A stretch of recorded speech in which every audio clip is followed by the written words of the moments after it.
Today's game is an exclusive broadcast presentation of the Premier Sports Network. Any rebroadcast, retransmission, or any other use of the copyrighted material contained here is strictly prohibited by federal law. All rights reserved.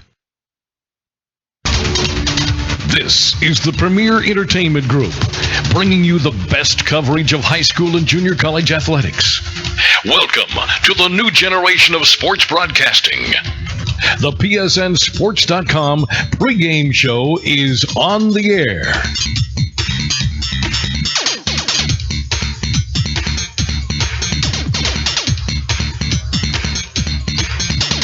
Tonight's PSN Live coverage of 2015-2016 Region XIV Basketball. Today's South Division matchup between the Blinn Buccaneers and the Lamar State Port Arthur Seahawks, live from the Carl Parker Center on the campus of Lamar State College in Port Arthur, Texas, being brought to you by the Port Arthur News Connecting Communities. Sports Radio 1450 and 1510 AM. Exclusive radio home of the Seahawks. Subway, Eat Fresh. Domino's Pizza.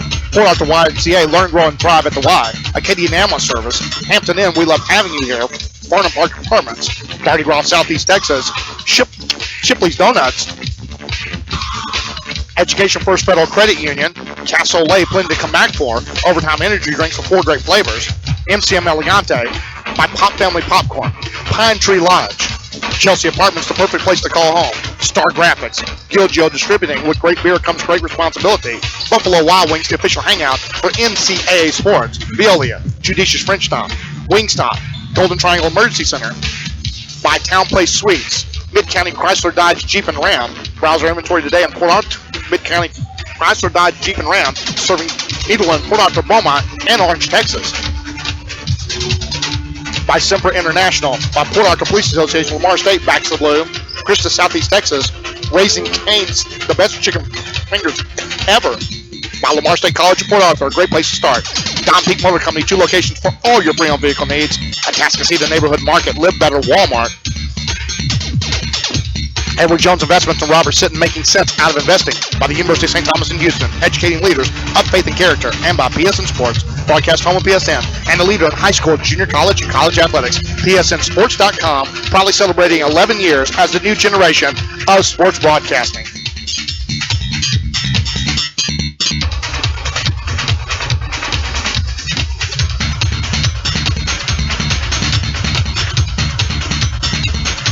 And good evening, ladies and gentlemen, and welcome in to Port Arthur, Texas, as we get set for tip-off of this Region 14 South Division matchups. And the stakes in the last 48 hours have completely changed, as the Lamar State Seahawks will hang a Region 14 South Division banner, courtesy of a forfeit 2-0 by San Jacinto for an ineligible player that stayed on the bench after the ejection on Saturday afternoon.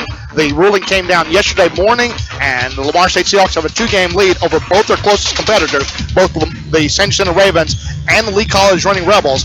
And for both those teams, they both lost the season series 2-game sweeps to Lamar State, so they are now the regional South Division champions. They can move as high as the 2 seed with a win over the next 2 ball games. They will be at worst the 3 seed in Region 14 tournament play next Thursday, as it depends on what happens between Panola and Navarro up at Johnson Coliseum, and we'll keep an eye on that game and keep an eye on those numbers as they come in throughout the course of the night. The election returns will come in, and we'll try to set the stage coming up next on PSNSports.com.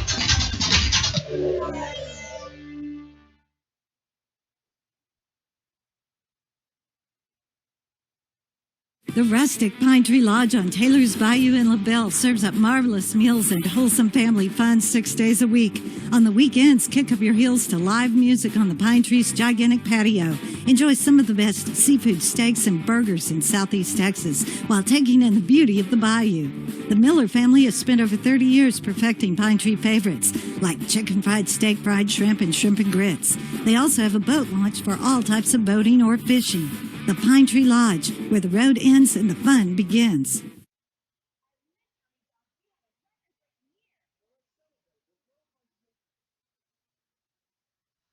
At Mid-County Dodge, we had a record-breaking year. So let's celebrate with low prices on every vehicle in our giant inventory. Get a new 2016 Ram Heavy Duty Crew Cab 4-wheel drive for only $35,700. That price includes warranty forever. Shop midcountydodge.com.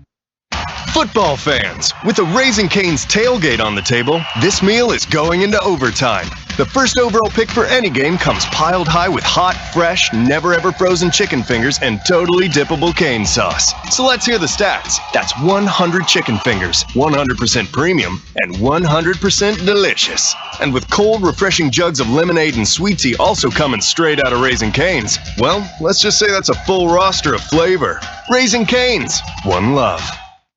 At Mid-County Dodge, we had a record-breaking year. So let's celebrate with low prices on every vehicle in our giant inventory. Get a new 2016 Jeep Cherokee for only $19,800. That price includes warranty forever. Shop MidCountyDodge.com.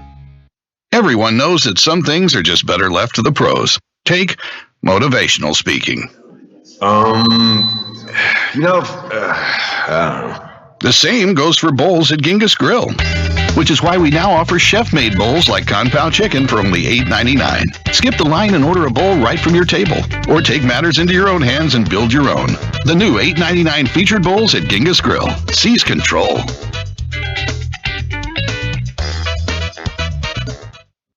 And back live here from the Lamar State College in Port Arthur, and I'm pleased to be joined as we're going to clarify everything that's happened in the last 48 hours with Athletic Director Scott Street. I'll give you the table here, but first of all, we talked about it during the game.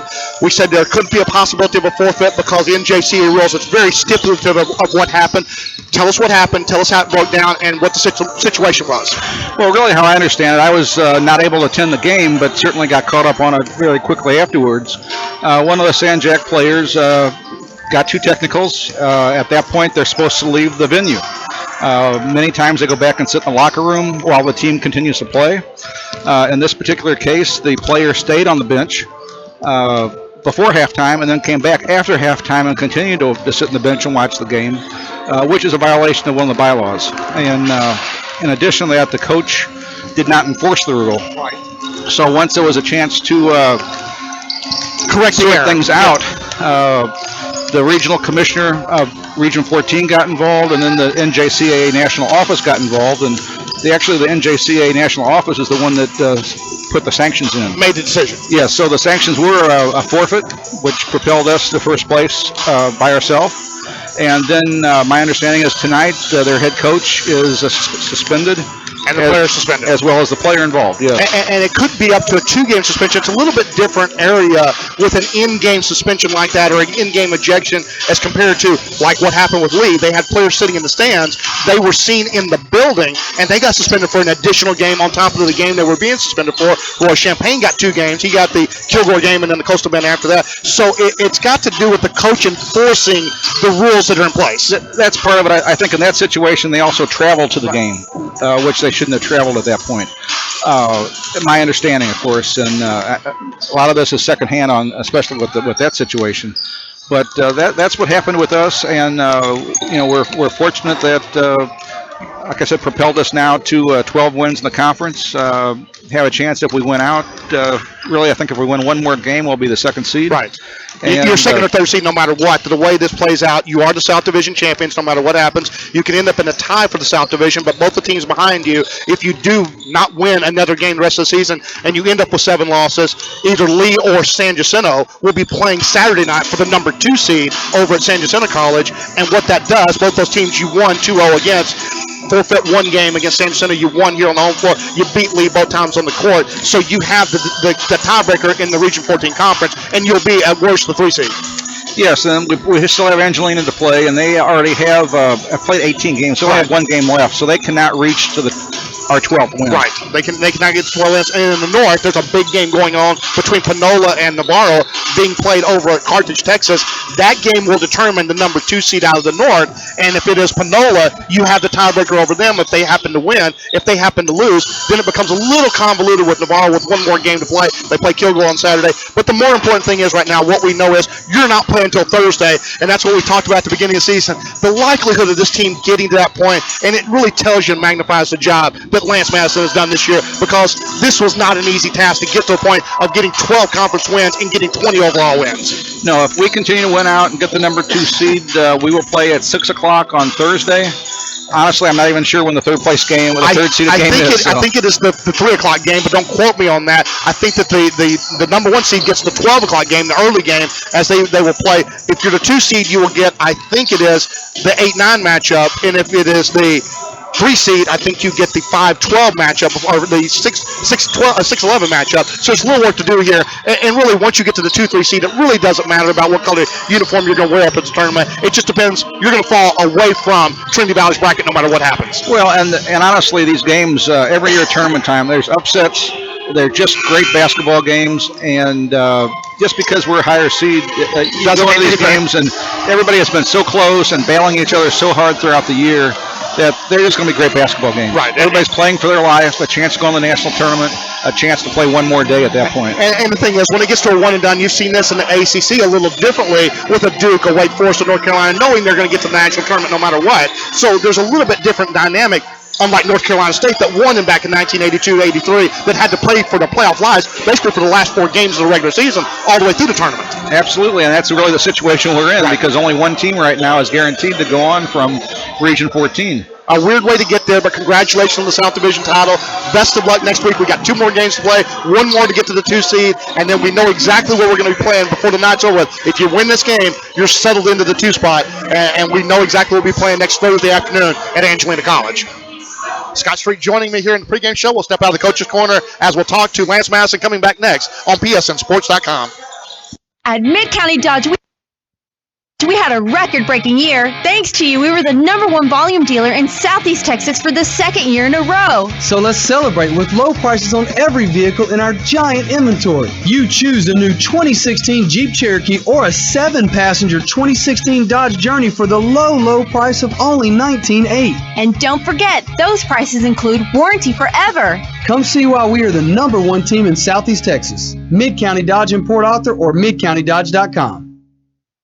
Need t-shirts from 1 to 100,000? Tyler Screen Printing. No job too small or too large. Need banners, trophies, awards, vinyl stickers? Tyler Screen Printing. Want the option to design your t-shirt online? Tyler Screen Printing has got you covered with 2 locations. Tyler Screen Printing, conveniently located at 1321 South Beckham in Tyler, or visit Athens Screen Printing in Athens. Call today, 903-630-7124. That's 903-630-7124. Online at tylerscreen.com.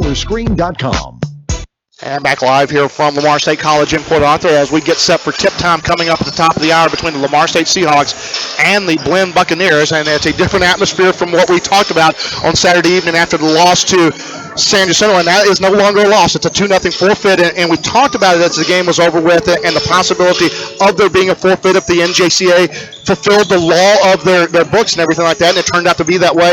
And it's not the easiest way to be able to get it, but you've earned the South Division title. You get 2 wins over them. Your closest competition can't catch you. And first of all, let me be the one to congratulate you. And we've said this for a couple of days now, South Division champions. Well, I appreciate that, Larry. We still want to finish strong, and we need to at least win 1 game so we don't have a co-championship. And I don't know about you, but people in Port Arthur are a little selfish. They don't want to share no titles with anybody, and I kind of feel the same way. But we're playing a team that beat us. Was the only team to beat us in the South Zone that is playing well, and to come out and slow them down. They're very good in transition. They get easy buckets with layups in transition. They spot up and shoot some threes. Dunnigan had a good game against us last time. He's played well all year. I think he's leading the region in scoring, and we'll have to do a better job of defending him.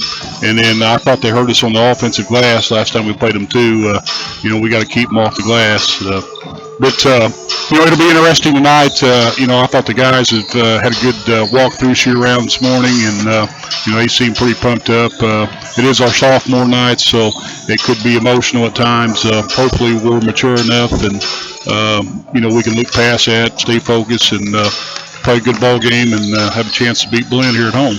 And really coming off the residual of that ball game, because it was a frustrating ball game, because we looked at the game, the way it was played itself out, and it just did not seem like the game had a flow to it. It seemed like every time down the floor there was a whistle. It seemed like you never got into an offensive rhythm. And then when you did make mistakes, give credit to San Jacinto. They capitalized on it. They were able to get to the basket, hit a lot of three-pointers in the second half, and basically put that ball game away in the last 5 minutes. I thought we got off to a good start. I thought we played a pretty good, probably a pretty good 17 minutes there in that first half. I think we were up 9 points at one time with maybe a minute and a half, 2 minutes left.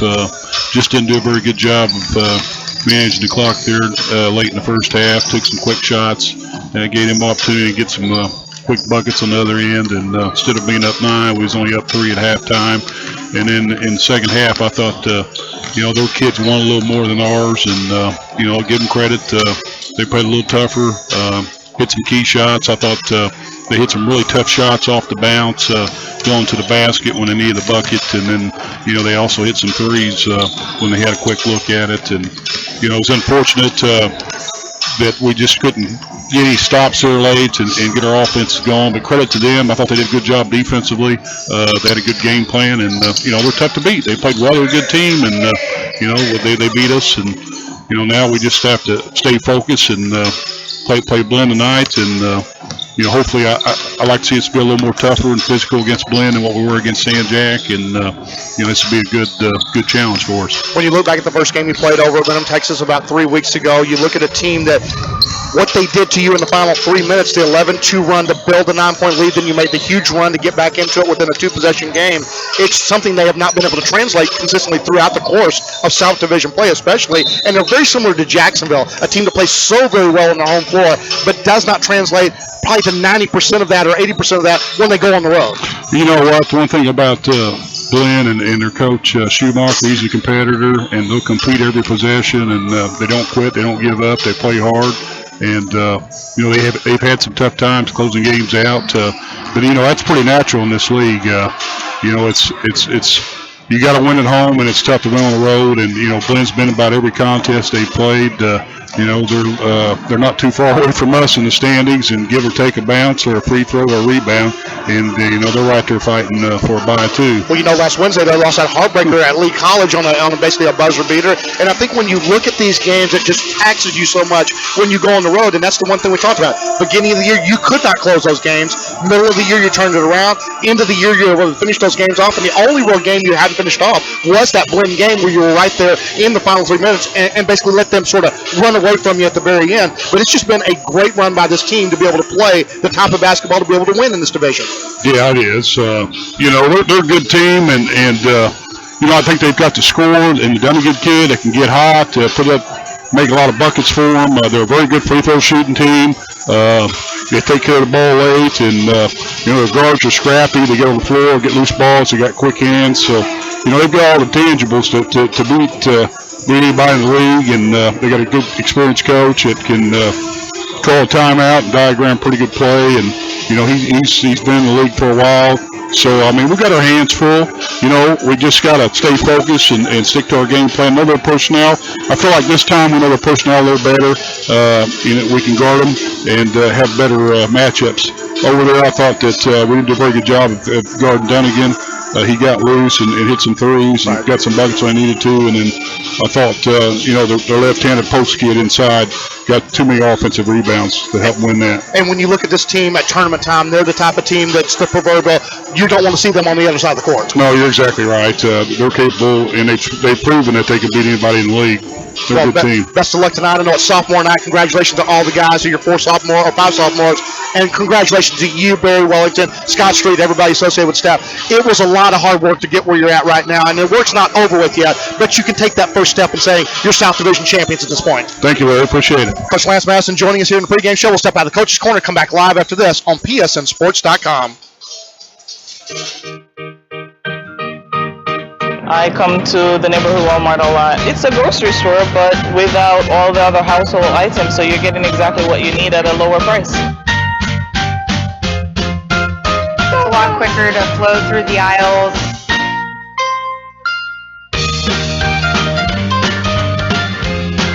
I find the prices are unbeatable. I'm here all the time for everything, produce, vegetables.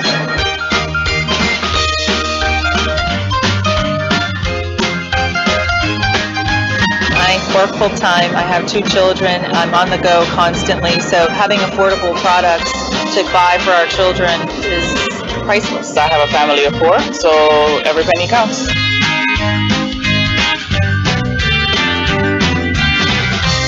Every minute counts when you're trying to get the kids home and then ready for school the next day. The biggest thing with this place is it's very convenient, but I enjoy shopping here.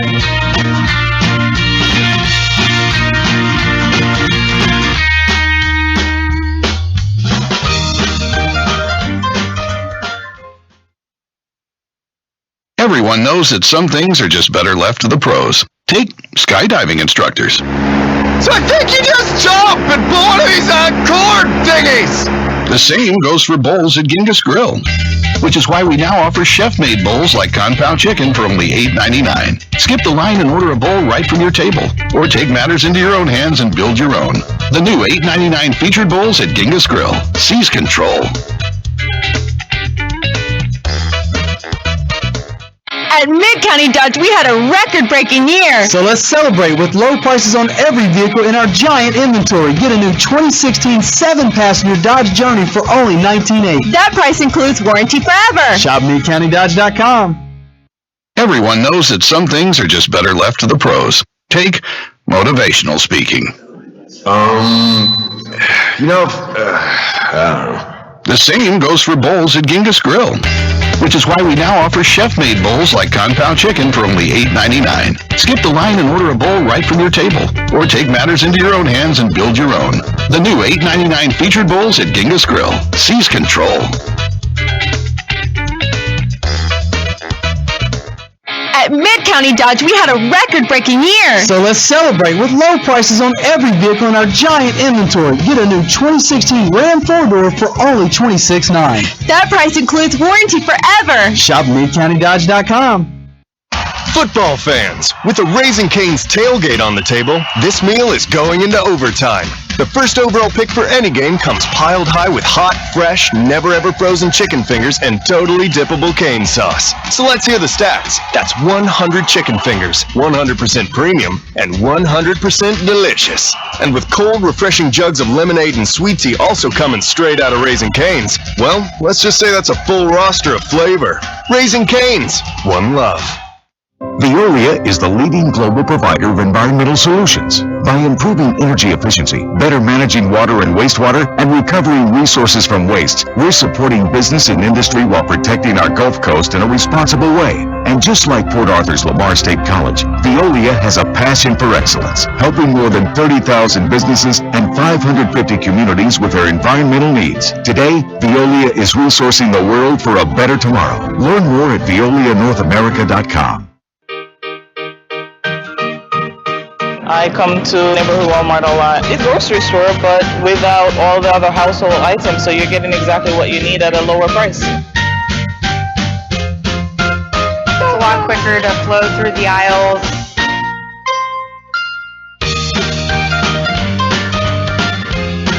I find the prices are unbeatable. I'm here all the time for everything, produce, vegetables.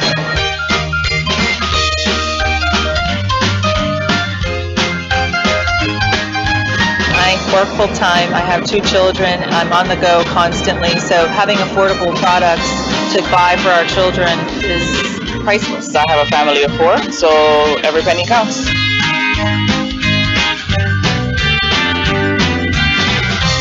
Every minute counts when you're trying to get the kids home and ready for school the next day. It's the biggest thing with this place is it's very convenient, but I enjoy shopping here.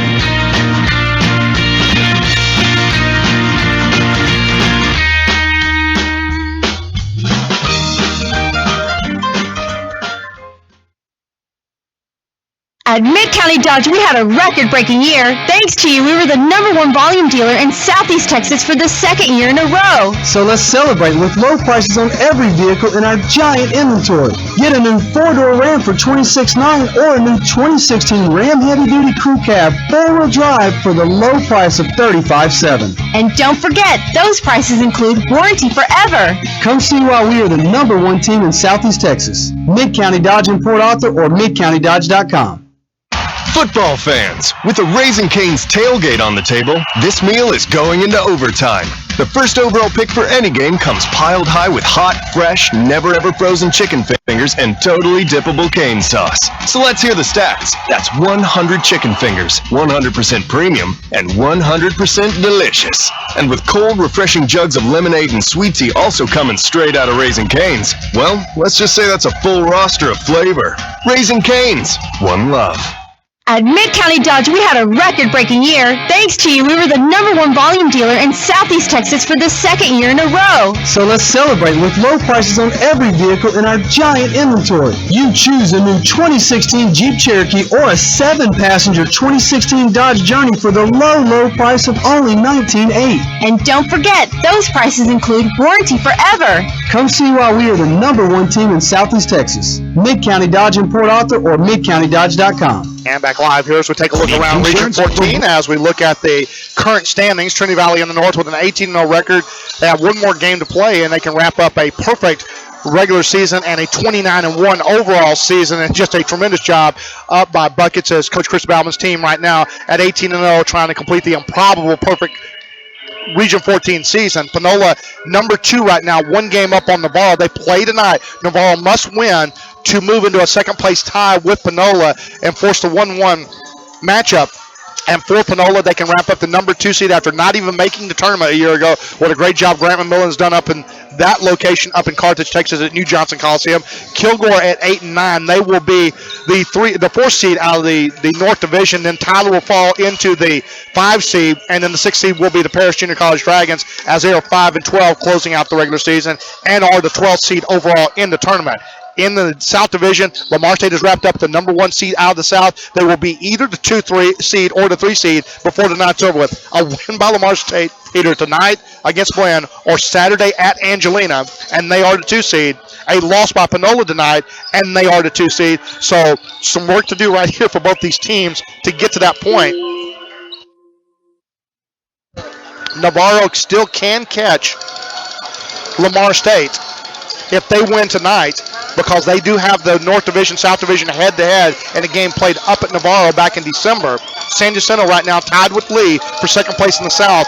Lee wins tonight against Jacksonville. San Jac wins tonight on the road at Coastal Bend. It sets up a winner-take-all on Saturday night over at Pasadena, Texas between Lee and San Jac for the overall #2 South seed and the 4th seed overall in the tournament coming up. Jacksonville right now with one game to play at Lee College tonight at 10 and 8. They will finish their season tonight. Angelina waiting on Lamar State on Saturday night at 10 and 8. So you see the jumble right there for seeding purposes that can move any one of these teams all the way from the 5 seed all the way down to the 9th seed before this is all said and done. Blinn at 9 and 8 still has 2 games to play as they will play Lamar State here and then host Coastal Bend on Saturday. And Coastal Bend with 2 games left to play, hosting San Jacinto tonight and on the road at Blinn on Saturday. We'll take a timeout, come back live after this from the Parker Center, back on PSNSports.com. From 1 to 100,000. Tyler Screen Printing. No job too small or too large. Need banners, trophies, awards, vinyl stickers? Tyler Screen Printing. Want the option to design your t-shirt online? Tyler Screen Printing has got you covered with 2 locations. Tyler Screen Printing, conveniently located at 1321 South Beckham in Tyler, or visit Athens Screen Printing in Athens. Call today, 903-630-7124. That's 903-630-7124. Online at tylerscreen.com. At Mid-County Dodge, we had a record-breaking year. So let's celebrate with low prices on every vehicle in our giant inventory. Get a new 2016 7-passenger Dodge Journey for only $19,800. That price includes warranty forever. Shop midcountydodge.com. I come to the neighborhood Walmart a lot. It's a grocery store, but without all the other household items, so you're getting exactly what you need at a lower price. It's a lot quicker to flow through the aisles.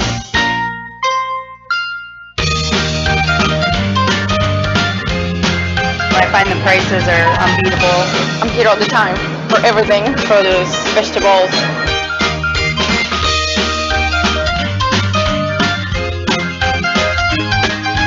I work full time. I have 2 children. I'm on the go constantly, so having affordable products to buy for our children is priceless. I have a family of 4, so every penny counts.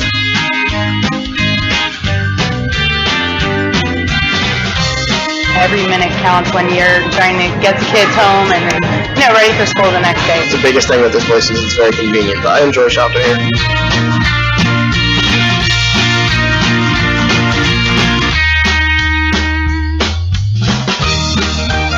live here from Lamar State College in Port Arthur as we get set for the top of the hour break. We'll send it back to AM 1450, 1510 for the top of the hour break. Cover up the top of the hour for 3 minutes, and we'll come back live after the national anthem, give you starting lineups and our opening tip here from the Carl Parker Center. It's Lamar State Seahawks hosting the Blinn Buccaneers. It's sophomore night, and the Region 14 South Division champions await hitting the floor for the first time since they got that title, and we'll come back live after this on psnsports.com.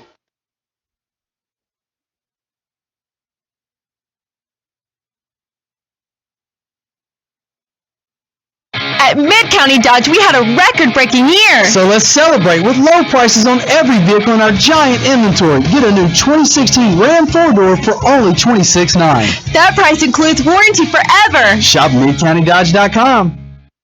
Veolia is the leading global provider of environmental solutions. By improving energy efficiency, better managing water and wastewater, and recovering resources from waste, we're supporting business and industry while protecting our Gulf Coast in a responsible way. And just like Port Arthur's Lamar State College, Veolia has a passion for excellence, helping more than 30,000 businesses and 550 communities with their environmental needs. Today, Veolia is resourcing the world for a better tomorrow. Learn more at veolianorthamerica.com. At Mid-County Dodge, we had a record-breaking year. So let's celebrate with low prices on every vehicle in our giant inventory. Get a new 2016 Ram Heavy Duty Crew Cab 4-wheel drive for only $35,700. That price includes warranty forever. Shop MidCountyDodge.com.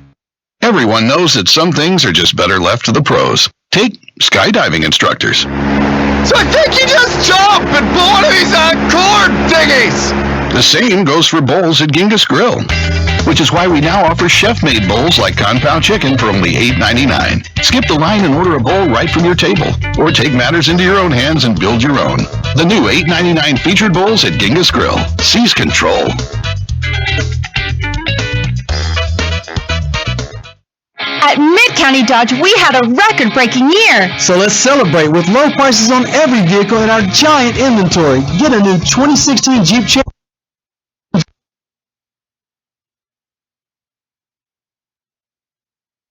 Everyone knows that some things are just better left to the pros. Take motivational speaking.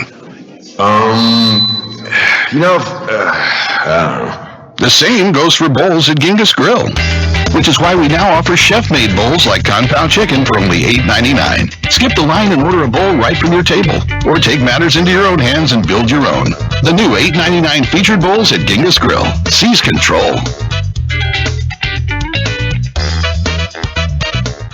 At Mid-County Dodge, we had a record-breaking year. So let's celebrate with low prices on every vehicle in our giant inventory. Get a new 2016 Ram 4-door for only $26,900. That price includes warranty forever. Shop MidCountyDodge.com. Football fans, with a Raising Cane's tailgate on the table, this meal is going into overtime. The first overall pick for any game comes piled high with hot, fresh, never-ever frozen chicken fingers and totally dippable cane sauce. So let's hear the stats. That's 100 chicken fingers, 100% premium, and 100% delicious. And with cold, refreshing jugs of lemonade and sweet tea also coming straight out of Raising Cane's, well, let's just say it's a full roster of flavor. Raising Cane's, one love. And back live here from Lamar State College in Port Arthur as we get set for tip-off. And we give you the lineups for the Blinn Buccaneers out of Brenham, Texas. Starting at one guard spot, it'll be the 6-foot freshman out of Holderness High School in the Bronx, New York, number 3, John Dewey. At another guard spot, a 6'3" sophomore out of Joliet West High School in Joliet, Illinois, number 5, Morris Dunnigan. At a forward spot, a 6'3" sophomore out of Episcopal School in Dallas, Texas, number 10, Corey Henderson. At another forward spot will be the 6'4" freshman out of Wings Academy in Bronx, New York, number 11, Jaquan Brown. And man in the middle, the 6'7" freshman out of South Oak Cliff High School in Dallas, Texas, number 20, James Harrison. The head coach of the Blinn Buccaneers in his 4th season is Scott Schumacher. They come in 20-8 on the season, 9-8 in Region 14 South Division play, or Region 14 play. And for the Lamar State Seahawks, they'll start at one guard spot. The sophomore out of San Antonio Sam Houston High School, 5'11", 23, Jordan Harris. At another guard spot will be the 6'5" sophomore out of John Mott's in Montreal, Canada. It'll be Mambi Diawara. At a forward spot will be the 6'5" sophomore out of Douglas High School in Memphis, Tennessee. Number 32, Freddie Williams Jr. At another forward spot, the 6'8" sophomore out of Episcopal School in Dallas, Texas. It'll be number 25, Christian Albright. And Manny in the middle, the 6'5" sophomore out of Needleland High School through University of New Orleans. Number 21, Colton Weisbrod. The head coach in his fourth season at Lamar State College in Port Arthur is Lance Madison. 20-8, 12-5 for the Region South Division champions, and he's assisted by Barry Wellington. Our officials for tonight's game, our referee will be Nomi Kidway, and our umpires will be Gerard Malbrough and Jablin Williams. Lamar State will be in their home white uniforms with the navy blue and Columbia blue trim, and the Blinn Buccaneers will be in their road black uniforms with the deep royal blue numbers and the royal blue and white trim. As Lamar State will go from left to right here in the first half as you watch the computer monitors, and we'll go the other way with Blinn from right to left. Remind you, coming up on PSN Sports, coming up Friday evening at 8 o'clock, we will have continuing coverage of high school basketball, as it'll be the Hubman Falcons taking on the Houston Sterling Raiders live from Atascocita High School. 7:30 pregame show, 8 o'clock tip time, and we'll have Lamar State Seahawks softball as we will be up at the crossover tournament in Longview coming up on Friday morning, 11:45.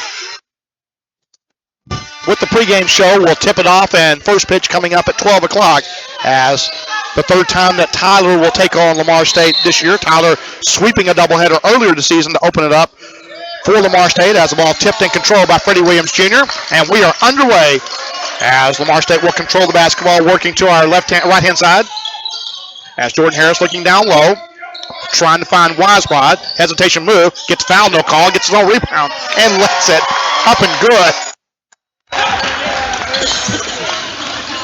2-0 lead for Lamar State, just underway. As Weisbrod with the offensive rebound and the putback. Tried dish, kick out to Dunnigan. He had the big three-pointers in the ball game against Lamar State on the road, and they're going to double-team everything to drive the dish down low, and that ball tipped away and out of bounds off Blinn. Quick turnover against the Buccaneers. A 2-0 Lamar State lead.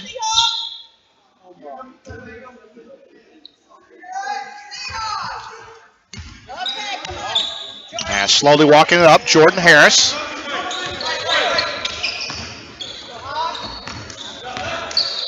Working to Mommy Diawara, wearing the bright fluorescent yellow shoes. Baseline jumper, no good. Dunnigan with the short rebound there. That time Diawara off balance. The 5 sophomores in the starting lineup for Lamar State in this ball game with 18:50 to play. Hesitation jumper on the wing, no good. And alone for the rebound is Freddie Williams Jr. Second for Freddie Williams Jr. 18:45 to play here in the first half. As looking for a wing. Holding on up top, Freddie Williams Jr. flashes 3 on the way, no good. Albright tips the rebound, and Diawara saves it, but into the hands of Dunnigan, so he'll get credit for his second rebound. Dunnigan with the drive, leans, rolls, no good, and a block coming over by Freddie Williams Jr., and Dunnigan will head to the line for 2 free throws.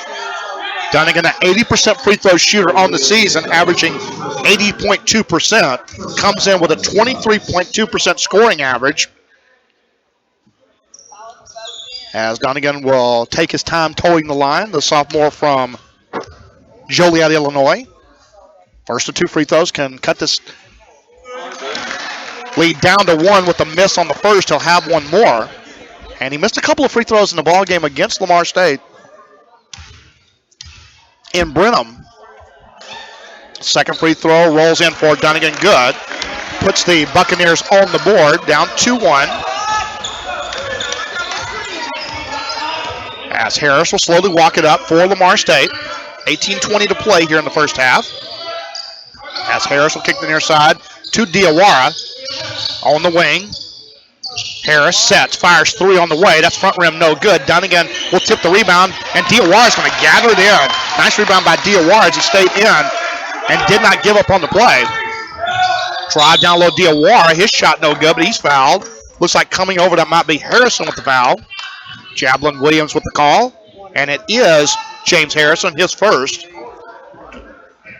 Team foul number 1 on the Blinn Buccaneers. And so Diawara will have 2 free throws. First one long. We'll have one more.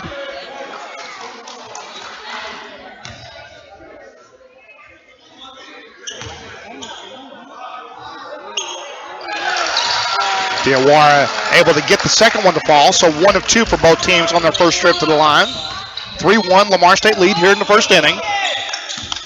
17:55 to play. As near side with the basketball, Corey Henderson. Has a drive down low. Weisbrod with the rebound off the miss. Second rebound for Colton Weisbrod.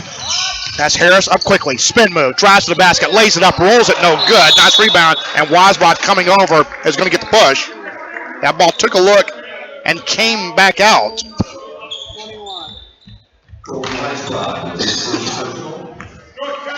As Weisbrod with his first personal foul. 3-1 Lamar State lead. A little slow start by both teams here early. As up top, Jaquan Brown, who had a big game against Lamar State. Spin move in the lane. Up and under move. Ball tipped away, and that's out of bounds. Ooh, looked like it might have rolled off the body there of Harrison. Lance Madison asking for a call on the far side, but does not get it. And no overrule up top. As coming baseline, the hesitation jumper from 17, no good. Diawara alone for the rebound on the miss by Corey Henderson. Set fire 3 on the way, and that's off the mark, no good by Christian Albright. Pass down low, skip pass in the lane. That's going to be a layup as Albright late getting there. And so we'll count the basket as Albright picks up his first.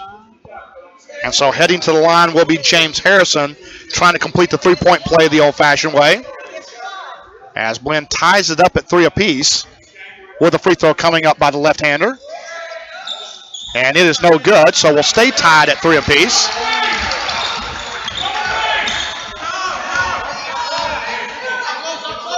$16:50 to play here in the first half. As Freddie Williams Jr. gets it on the wing to Diawara. Now back to Freddie Williams Jr. near side to Harris. Harris with the jab step, won't take the 3. Now gets it back up top to Freddie Williams Jr. on the overplay. Jumps it up from 10 and good. Nice move by Freddie Williams Jr., the best intermediate jump shot in the conference. The lead is now 5-3. That's Dunnigan on the overplay by Weisbrod. They'll flash out on him in the man-to-man defense. On the wing, short jumper, kick back out. Dunnigan will set. Fire 3 on the way, and I think that's a long 2. So Dunnigan with his first basket has 3 points. We're tied at 5 apiece.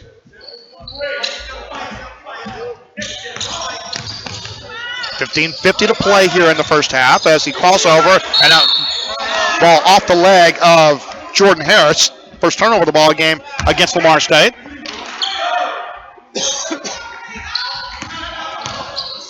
So it'll be out of bounds to the Blinn Buccaneers.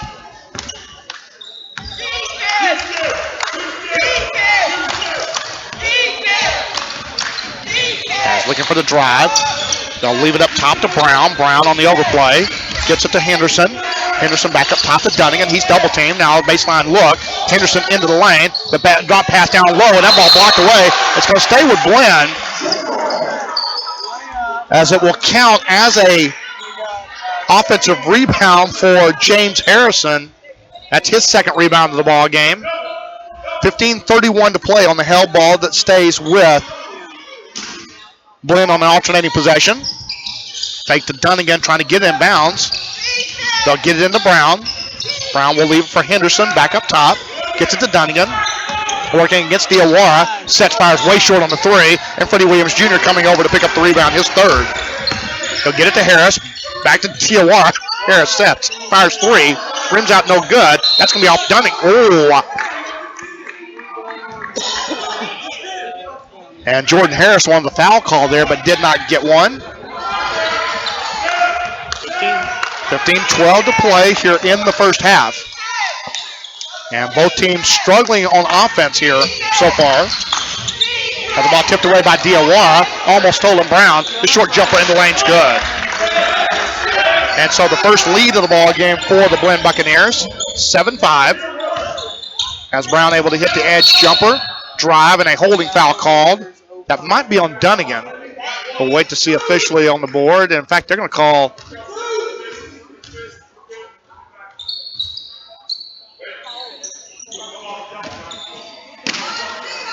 It is Dunnigan. Morris Dunnigan picking up his first. Team foul number 2 against Blinn. Drive down low. Freddie Williams Jr. no good.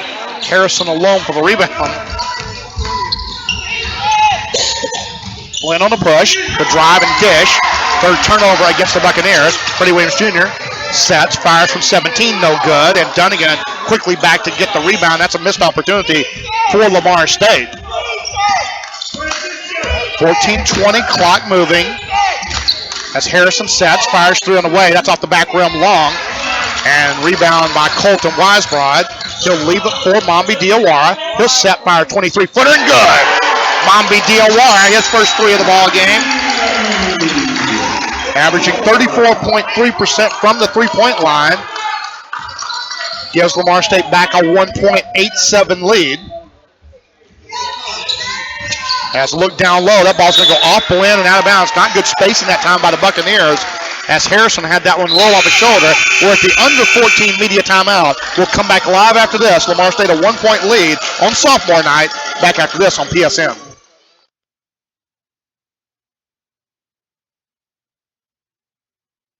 Golden Triangle Emergency Center, voted #1 ER in the county, sets the gold standard for emergency care in Southeast Texas. Our patients are seen within minutes of walking through the door by a board-certified emergency room physician and emergency room trained staff. And our state-of-the-art equipment and friendly concierge level of service means that at Golden Triangle Emergency Center, you won't just be greeted with a smile, you'll be leaving with one too. I would say the main reason that I started with Lamar State College Port Arthur was because it was close to home. I like that the classes are a lot smaller. Being that it's a smaller environment, teachers are able to do a lot more one-on-one. Recently, I just did a graphic design internship with a local ad agency. Really cool thing about that was I ended up landing a full-time position with them, and I have Lamar State College to thank for that. Consider Lamar State College Port Arthur. Success is closer than you think. And back live here from Lamar State College in Port Arthur. 13:52 to play here in the first half.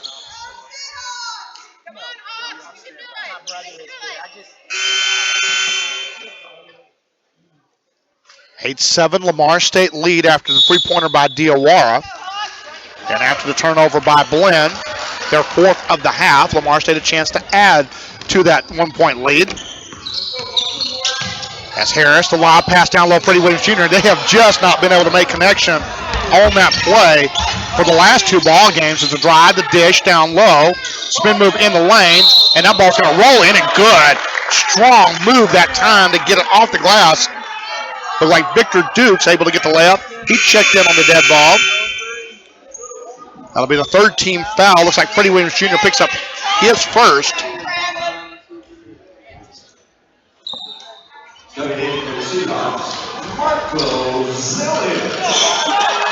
And if I have to call to reach in on Weisbrod, that's going to be number 2. So Zelich will check in. Has a free throw, no good. And Blinn continues to have their struggles from the charity stripe.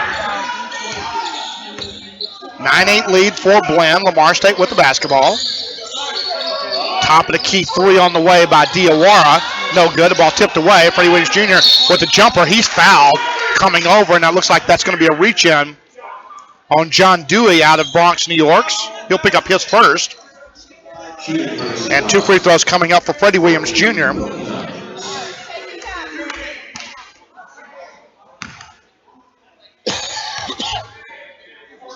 As Freddie Williams Jr., the first of 2 free throws, good. He has moved up to an 80% free throw shooter with a lot of hard work. Sitting in the middle of the season at about 74%. Tied at 9 apiece. 1 more free throw coming. And the second one's good by Freddie Williams Jr. So he'll give the lead back to the Seahawks. Our 3rd lead change of the ball game with 13:05 to play here in the first half. As working with the dribble is David Blaylock out of Dallas Carter High School, the former Cowboy. On the overplay, the edge move, nearly a travel. Down low, trying to create space. And what a move by Victor Dukes out of Jonesboro, Arkansas. He'll get the layup underneath to push Blinn to an 11-10 lead.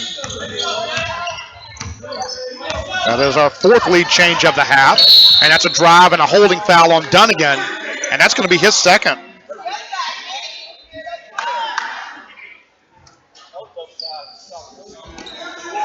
So Dunnigan with his second will have to sit. And we'll see checking back in Corey Henderson. 12:38 to play here in the first half. And Scott Schumacher not happy that Dunnigan got the fouls. Diawara quickly to the basket, rolls it up and good. Nice look coming in by Harris on the assist. And Lamar State back to a 1-point lead as we play ping pong back and forth here. That's going to be a travel on the turnover trying to get to the basket. That time by LaKendrick Hyson out of Mumford, Texas, just north of the College Station area. That'll be the fifth turnover of the half against Blinn. Lamar State the basketball on a 12-11 lead. As Harris looks on the wing to Freddie Williams Jr. Skip pass across to Diawara, trying to create some space. Coming back up top, Harris gets it to Diawara, splits the defense, kicks it out to Freddie Williams Jr. Up fake on the three, has it stolen away. Turnover number 2 against Lamar State. Ahead of the pack, Harris trying to come over defensively, but laid up by John Dewey. Blinn back to a 1-point, 13-12 lead. And not a shock, these two teams going back and forth. That's Diawara to three, no good. Long rebound coming down to Dukes. That's Dewey. Will set up the offense in the man-to-man defense. Coming in their side. Set fire three by Hardison's good. Henderson able to knock down the corner jumper. 11:32 to play. Blinn to their largest lead of 4 points. We'll come back live after this on PSNSports.com. The rustic Pine Tree Lodge on Taylor's Bayou in LaBelle serves up marvelous meals and wholesome family fun 6 days a week. On the weekends, kick up your heels to live music on the Pine Tree's gigantic patio. Enjoy some of the best seafood steaks and burgers in Southeast Texas while taking in the beauty of the bayou. The Miller family has spent over 30 years perfecting Pine Tree favorites like chicken fried steak, fried shrimp, and shrimp and grits. They also have a boat launch for all types of boating or fishing. The Pine Tree Lodge, where the road ends and the fun begins.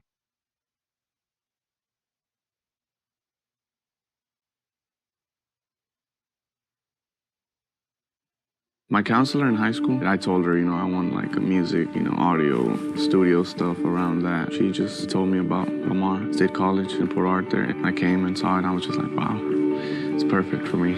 Well, my instructors, they help you a lot. They do a lot of one-on-one help. They will stay after class if needed, and they let you know they're here. The program is not offered anywhere else, like close to home, so coming all the way over here for this specific program is worth it. Lamar State College, Port Arthur.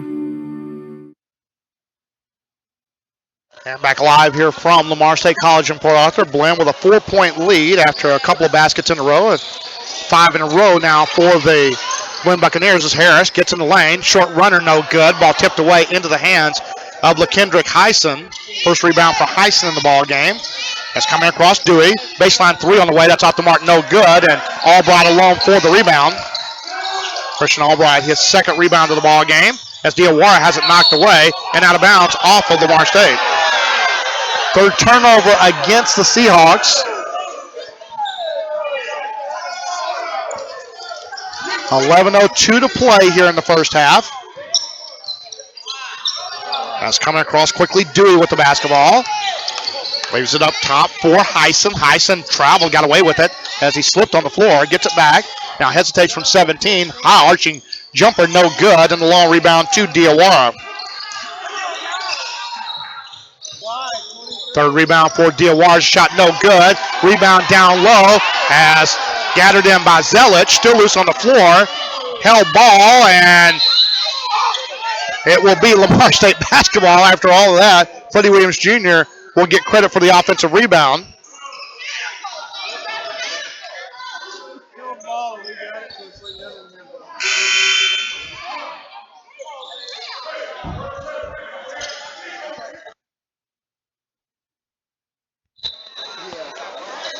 10:30 to play here in the first half as Harris will get the inbound from Freddie Williams Jr. Offense becoming a little stagnant here for Lamar State midway through this first half. As Harris will come back near side to Diawara. Back to Harris to the high post to Christian Albright. Fumbles it away, throws it away. Loose on the floor and a turnover number 4 against the Seahawks. 10 minutes to play here in the first half. A 16-12 Blinn lead and the basketball. As Dewey waiting for the high pick. Now gets it on the wing. Back to Victor Dukes. He'll drive it down the lane and he travels or commits the offensive foul on the pick.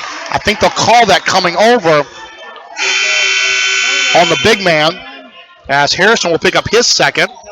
Team foul number 5, turnover number 6 against Blinn.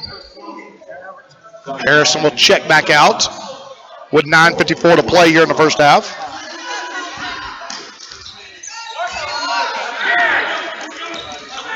We've been stuck on this number since before the timeout a couple of minutes ago. Diawara back up top. And the ball thrown away, trying to get the entry pass down low and then stolen back by Lamar State as near side Harris will drive it to the basket. He'll roll up right-handed off the reverse. Good. Nice spin move that time by Harris off the glass.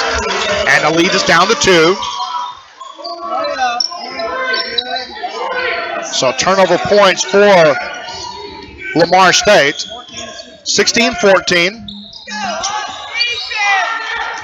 Near side with the basketball, Henderson.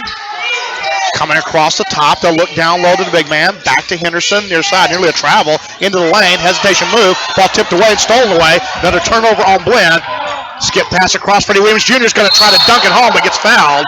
And looks like that's going to be a reach in that time on LaKendrick Heisen.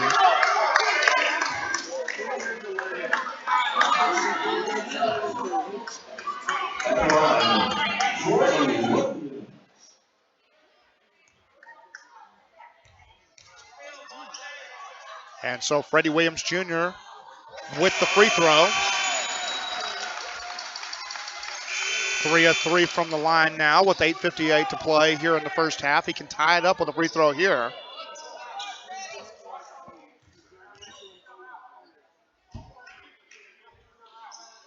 As both free throws good by Freddie Williams Jr. Tied at 16 apiece. 8:55 to play here in the first half.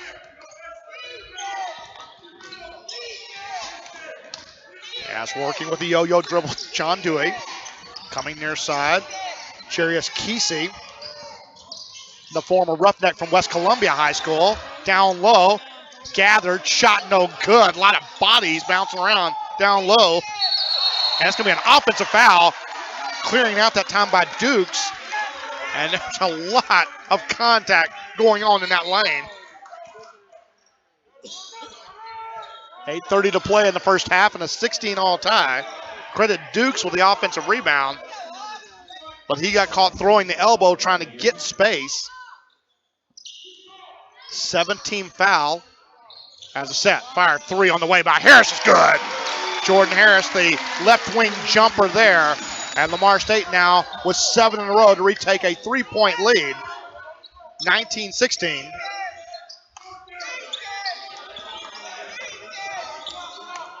As back up top with the basketball is Dewey. The end of the game, working with the dribble is Emmanuel Sanasi. Out of Arlington Seguin, the former Panther.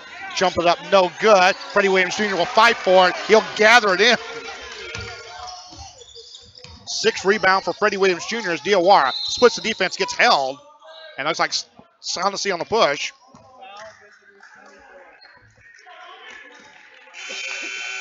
So Diawara will walk to the line for the 1-and-1 as he was fouled before the drive. He's 0 for 2 so far, or 1 for 2 so far. 7:43 to play first half. As a free throw good by Diawara, he'll get the bonus.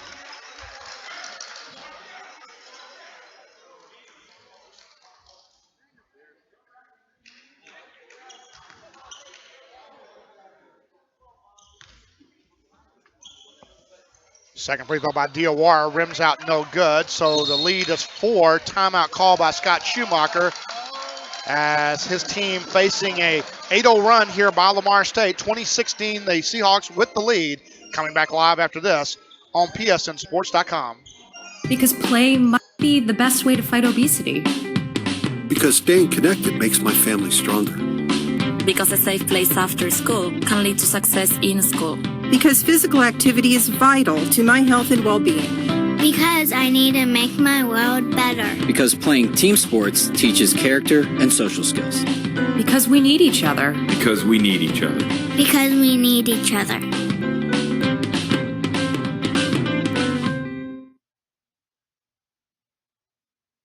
Big game, little game, whatever your game. If you've been injured, we're the team that can get you back in the game. Christus Southeast Texas and Beaumont Bone and Joint is your full-service sports medicine program with expert orthopedic care, quick assessment and treatment, physical therapy. And back live here from the Carl Parker Center. Only a 30-second timeout call by the Blinn Buccaneers. First timeout call by longtime Region 14 head coach Scott Schumacher, formerly of the Kilgore Rangers, then left for a few years and stayed in the cold of South Dakota and decided to come back to Texas. Much easier to play golf in the winter as the ball tipped away on the baseline and out of bounds off Lamar State as it looked like coming over. LaKedrick Denson had an opportunity for the rebound.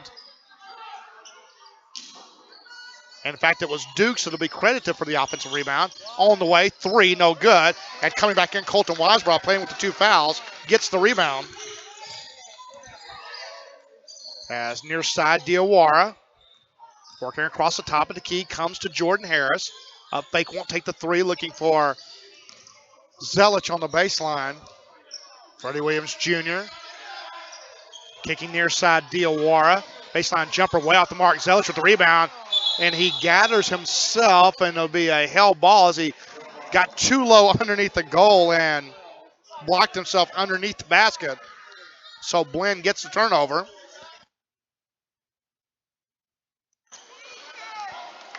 .6:40 to play, first half. Lamar State, their largest lead of the ball game at 4 points. And the ball tipped out of bounds off of Blinn again. That's a 9th turnover already for the Buccaneers. We'll give you some women's scores as we move along.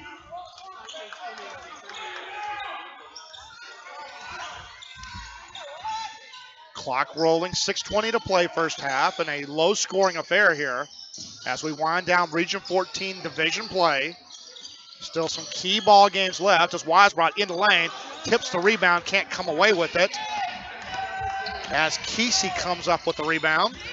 Into the lane, short jumper from 10. Good job by Zelich coming over to get the rebound to Freddie Williams Jr. Baseline, Diawara won't take the three. Now back to Harris.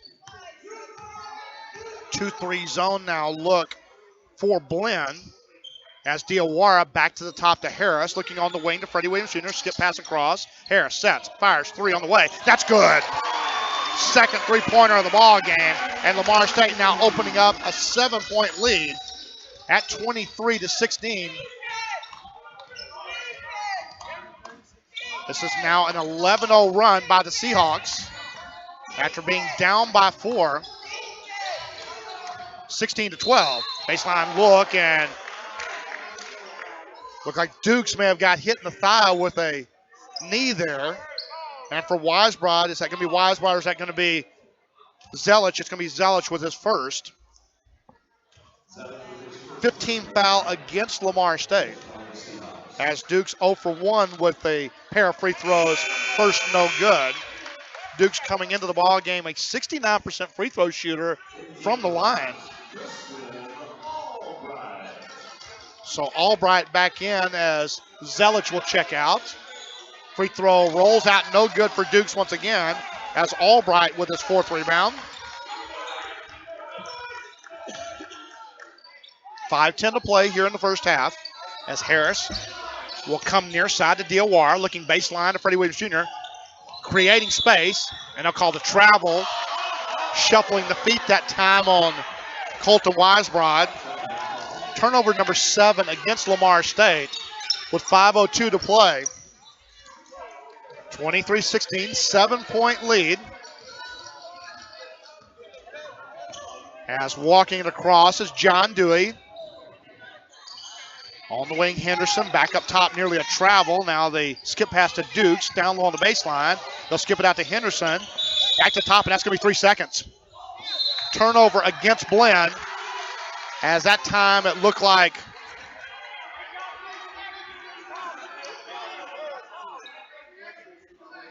and Jablin Williams with the call. We'll wait to see officially. And they are going to call the 3 seconds before the foul.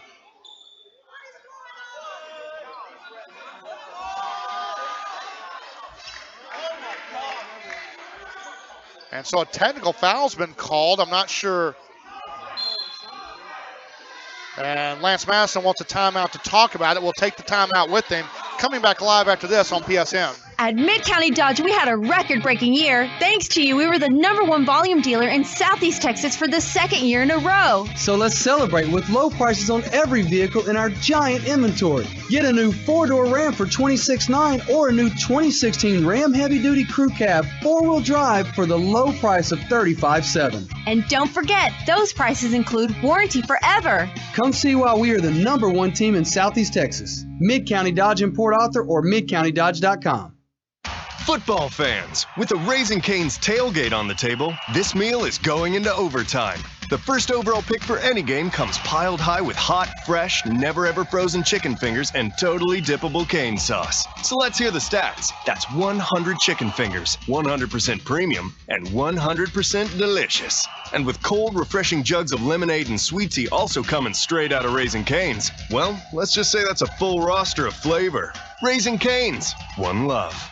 At Mid-County Dodge, we had a record-breaking year. Thanks to you, we were the #1 volume dealer in Southeast Texas for the 2nd year in a row. So let's celebrate with low prices on every vehicle in our giant inventory. You choose a new 2016 Jeep Cherokee or a 7-passenger 2016 Dodge Journey for the low price of only $19,800. And don't forget, those prices include warranty forever. Come see why we are the #1 team in Southeast Texas. Mid-County Dodge and Port.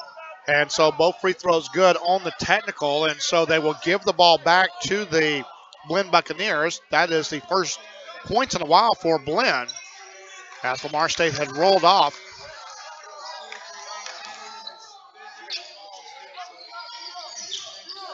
$11 straight points to take a 23-16 lead. It's a three-point jumper way off the mark, no good. Long rebound by Dukes, and it'll be out of bounds off Blinn. So they'll call the technical foul on Colton Weisbrod.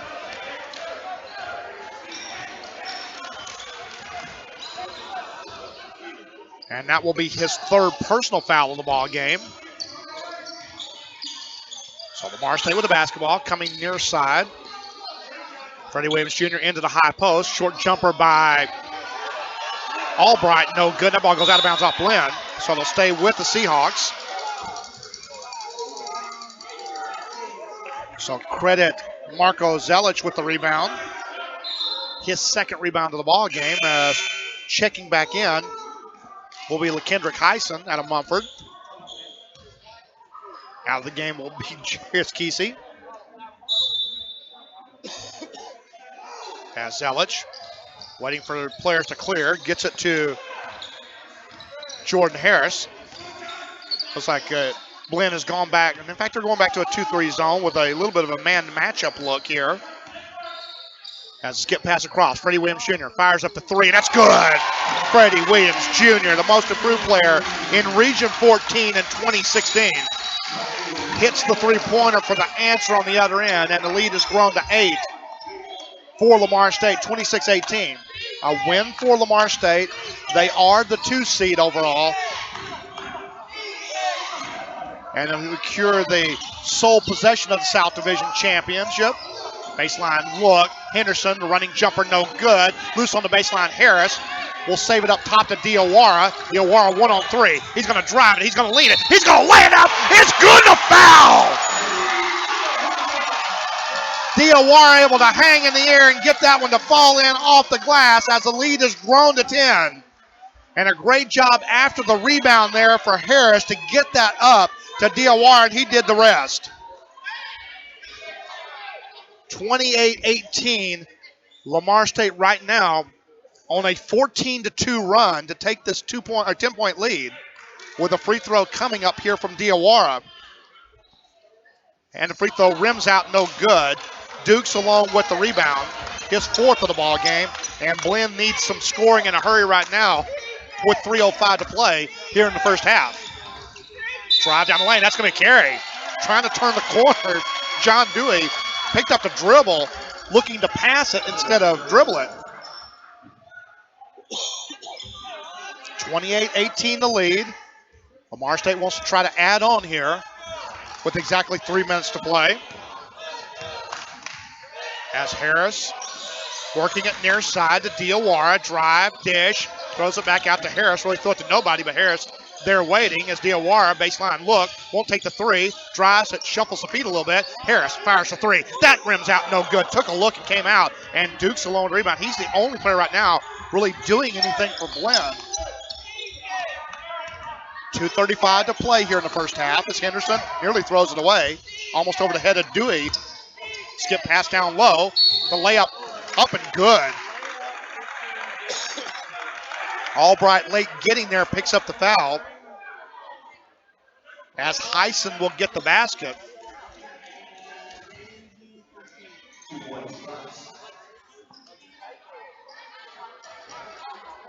So 28-20 the lead now as Blinn, who has struggled from the charity stripe, trying to compete the three-point play. And that one good by Heisen. So his first 3 points of the ball game makes it 28-21. And the first basket in a while, the only points for Blinn had been a couple of free throws. As Harris, once again, the 2-3 zone defense stretching out here. Looking back door, waiting for Diawara to clear. A fake on the three, drive by Diawara, up top, Albright, three on the way is good! Christian Albright, his first of the ball game. And Lamar State trying to answer every time that Blinn has made a run to try to get back in this one, pushing it back to a 10-point game. We're under 2 minutes to play first half. As Henderson, elbow jumper from 17, no good. Ball tipped by Freddie Williams Jr. Heisen lays it up off the glass, no good. Tipped out by Christian Albright into the hands of Diawara. Ahead to Freddie Williams Jr. He lays it up, no good, but he'll go to the line for 2 free throws. And the foul called on Corey Henderson. Team foul number 10 against Blinn. So Lamar State the double bonus for the final 137. As Freddie Williams Jr. will rattle home the first free throw. 4 for 4 from the charity stripe. Now 5 for 5 in double figures with 10 points. Second free throw also good. So 11 first half points for Freddie Williams Jr. as he adds to the total. The lead is now grown to 12 for the Seahawks. Ball tipped away, stolen away by Lamar State. A 3-on-1 break as Harris drives, lays it up, and good! Jordan Harris going the other way with turnover number 13 and a half against Blinn. And the lead now pushed out to 35-21. A 14-point bulge by Lamar State as the up fake on the wing. Henderson kicks it up top to Dewey. We're down to 1:05 to play first half. Dewey back with the basketball to Henderson. Sets, fires three on the way. No good. And Diawara will secure the high rebound. Lamar State can go 2 for 1 here with 50 seconds left to play in the first half and a 14-point lead. Down to 20 on the shot clock, 45 on the first half game clock. Skip across Harris, looking baseline, Albright. Sets, fires three, front rim no good. Long rebound, but taken in by Heisen, his second rebound. Coming Henderson into the lane, stepping back, now leaving it to Heisen. That's a travel. Turnover number 14 and a half, and just unselfish ball movement by Blinn. A little too unselfish, as Dewey should have taken the shot. 25.7 seconds left to play here in the first half, and a 14-point Lamar State lead. And the shot clock is off, so Lamar State can hold for the final shot.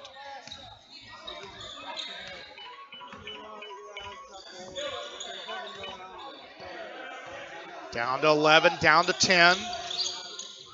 Diawara looking for the drive, leans it up left-handed and rolls it in good. Diawara with the basket.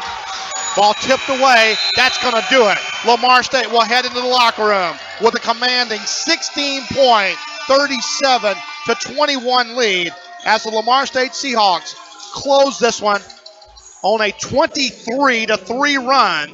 We'll come back live after this on PSNSports.com. County Dodge in Port Arthur or Mid.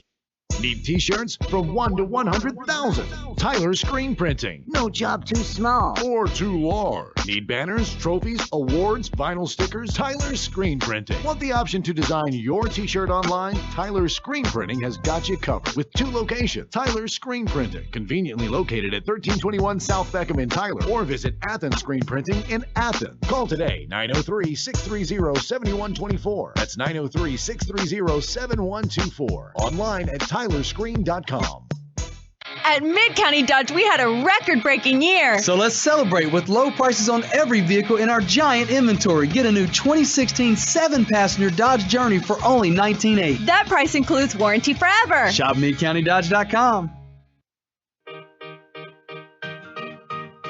I come to the neighborhood Walmart a lot. It's a grocery store, but without all the other household items, so you're getting exactly what you need at a lower price. It's a lot quicker to flow through the aisles.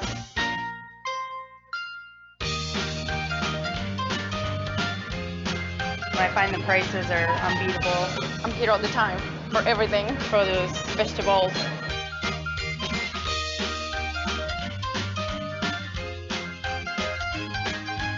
I work full time. I have 2 children. I'm on the go constantly, so having affordable products to buy for our children is priceless. I have a family of 4, so every penny counts.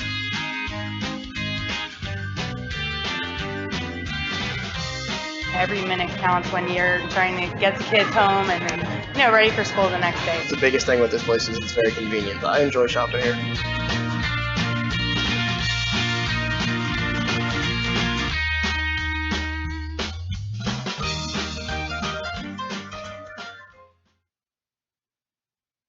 At Mid-County Dodge, we had a record-breaking year. So let's celebrate with low prices on every vehicle in our giant inventory. Get a new 2016 Ram 4-door for only $26,900. That price includes warranty forever. Shop MidCountyDodge.com.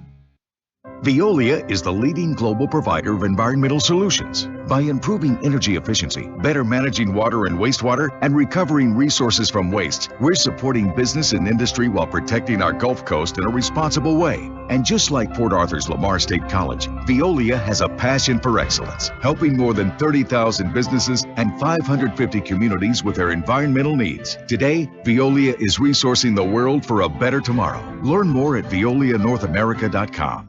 At Mid-County Dodge, we had a record-breaking year. So let's celebrate with low prices on every vehicle in our giant inventory. Get a new 2016 Ram Heavy Duty Crew Cab 4-wheel drive for only $35,700. That price includes warranty forever. Shop MidCountyDodge.com. Everyone knows that some things are just better left to the pros. Take skydiving instructors. So I think you just jump and pull one of these cord thingies. The same goes for bowls at Genghis Grill, which is why we now offer chef-made bowls like Kung-Pao chicken for only $8.99. Skip the line and order a bowl right from your table, or take matters into your own hands and build your own. The new $8.99 featured bowls at Genghis Grill. Seize control.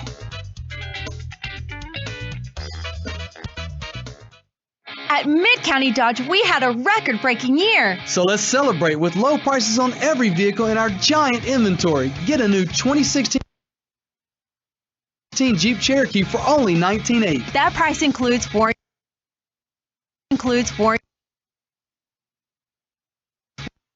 warranty forever. Shop MidCountyDodge.com.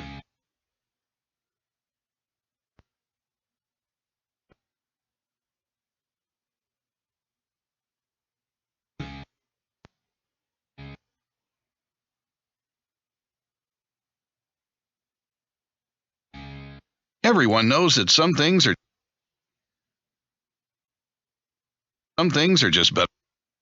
just better left to the pros. Take motivational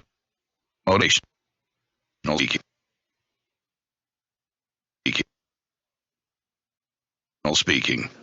You know, I don't know. The same goes for bowls at Genghis Grill, which is why we now offer chef-made bowls like Kung Pao chicken for only $8.99. Skip the line and order a bowl right from your table, or take matters into your own hands and build your own. The new $8.99 featured bowls at Genghis Grill. Seize control. At Mid-County Dodge, we had a record-breaking year. Thanks to you, we were the #1 volume dealer in Southeast Texas for the second year in a row. So let's celebrate with low prices on every vehicle in our giant inventory. Get a new 4-door Ram for $26,900 or a new 2016 Ram Heavy Duty Crew Cab 4-wheel drive for the low price of $35,700. And don't forget, those prices include warranty forever. Come see why we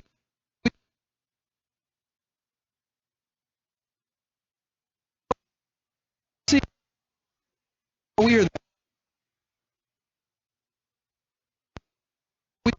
the #1 team in Southeast Texas. Mid-County Dodge in Port Arthur or midcountydodge.com. Veolia is the leading global provider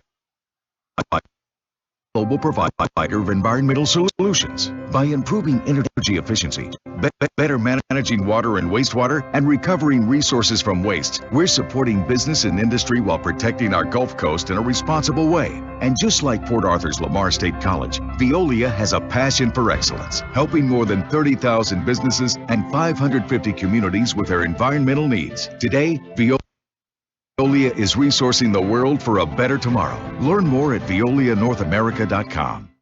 Football fans, with the Raising Cane's tailgate on the table, this meal is going into overtime. The first overall pick for any game comes.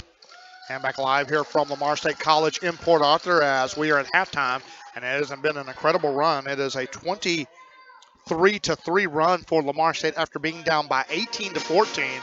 And now building the 16-point lead at the half. Looking at the first half numbers, Blinn, low-scoring numbers so far. 5 points for Corey Henderson, 4 points for Victor Dukes, 3 points in the first half for Morris Dunnigan, along with LaKendrick Hyson. 2 points in the first half for John Dewey, Jaquan Brown, and James Harrison. For the Lamar State Seahawks, they were led in scoring 11 points apiece for Mommy Diawara and Freddie Williams Jr., 10 points for Jordan Harris, 3 points for Christian Albright, and 2 points for Colton Weisbrod. Turnovers in the first half, 11 for Blinn, 9 for Lamar State. Assists, or rebounds, 19 in the first half, 4 of those in the offensive glass for Blinn. 25 in the first half for Lamar State, 9 of those on the offensive glass. 5 assists for the Blinn Buccaneers on their 8 makes. They were 8 of 25 for 32% from the field, 1 of 6 for 17% from the three-point line, and 4 of 9 for 44% from the free throw line. And for the Lamar State Seahawks, they had 8 assists on their 12 makes. They were 12 of 34 from the field for 35%, 5 of 13 for 39% from the three-point line, and 8 of 11 for 73% from the free throw line. So a 37-21 Lamar State lead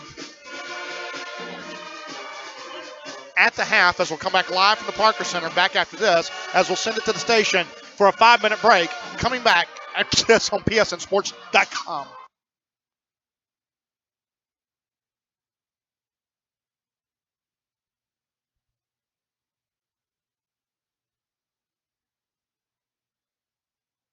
At Mid-County Dodge, we had a record-breaking year. So let's celebrate with low prices on every vehicle in our giant inventory. Get a new 2016 Ram Heavy Duty Crew Cab 4-wheel drive for only $35,700. That price includes warranty forever. Shop midcountydodge.com. Football fans, with the Raising Cane's tailgate on the table, this meal is going into overtime. The first overall pick for any game comes piled high with hot, fresh, never-ever frozen chicken fingers and totally dippable cane sauce. So let's hear the stats. That's 100 chicken fingers, 100% premium, and 100% delicious. And with cold, refreshing jugs of lemonade and sweet tea also coming straight out of Raising Cane's, well, let's just say that's a full roster of flavor. Raising Cane's, one love. At Mid-County Dodge, we had a record-breaking year. So let's celebrate with low prices on every vehicle in our giant inventory. Get a new 2016 Jeep Cherokee for only $19,800. That price includes warranty forever. Shop MidCountyDodge.com. Everyone knows that some things are just better left to the pros. Take motivational speaking. I don't know.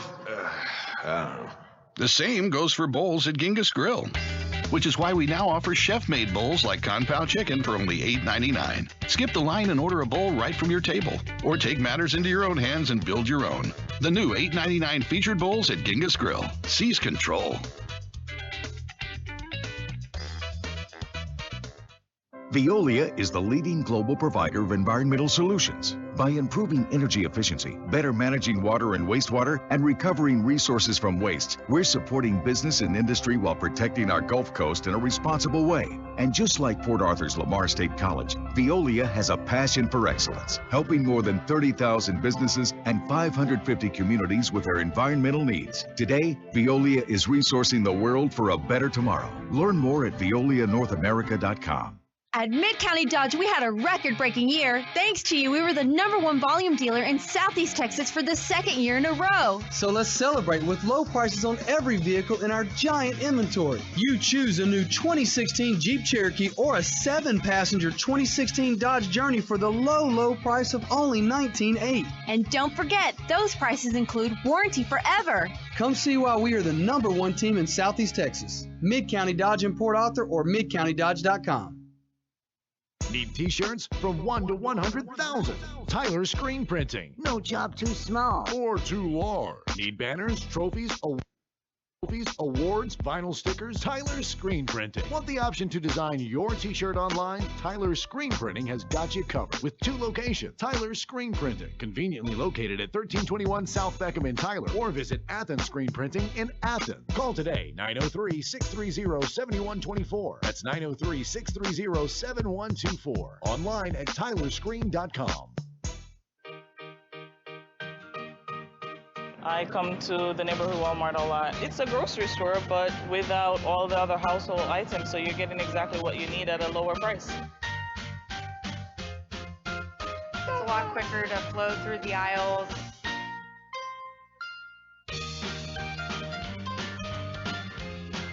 I find the prices are unbeatable. I'm here all the time for everything, produce, vegetables.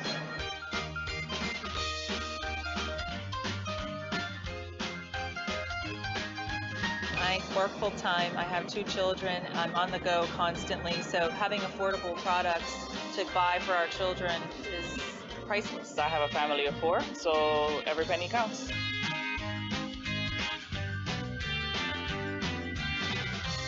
Every minute counts when you're trying to get the kids home and then, ready for school the next day. The biggest thing with this place is it's very convenient, but I enjoy shopping here.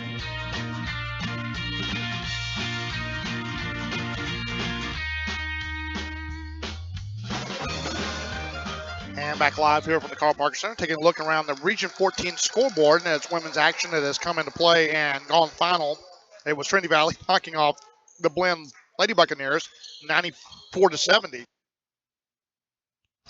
Tyler 72-66 over Kilgore. Bossier Parish knocking off Paris 76-59. San Jacinto North 54-52 over Panola. And in Region 5 play, it was Collin County 68-47 over Temple. Hill at Cisco, McLennan at Southwest Community College, and Ranger at Weatherford. As we'll take a timeout, come back live here from the Parker Center. It's a 16-point, 37-21 halftime lead for the Lamar State Seahawks. Back after this on PSN. Everyone knows that some things are just better left to the pros. Take skydiving instructors. So I think you just jump and pull one of these cord thingies. The same goes for bowls at Genghis Grill, which is why we now offer chef-made bowls like Compound Chicken for only $8.99. Skip the line and order a bowl right from your table, or take matters into your own hands and build your own. The new $8.99 featured bowls at Genghis Grill. Seize control. At Mid-County Dodge, we had a record-breaking year. So let's celebrate with low prices on every vehicle in our giant inventory. Get a new 2016 7-passenger Dodge Journey for only $19,800. That price includes warranty forever. Shop MidCountyDodge.com. Everyone knows that some things are just better left to the pros. Take motivational speaking. I don't know.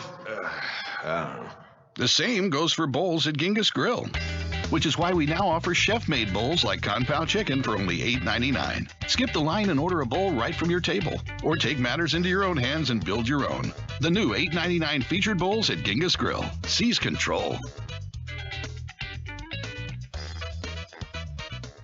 At Mid-County Dodge, we had a record-breaking year. So let's celebrate with low prices on every vehicle in our giant inventory. Get a new 2016 Ram 4-door for only $26,900. That price includes warranty forever. Shop MidCountyDodge.com. And remind you, today's game brought to you by the Port Arthur News, connecting communities by AM 1450, 1510 out of Beaumont and Nederland.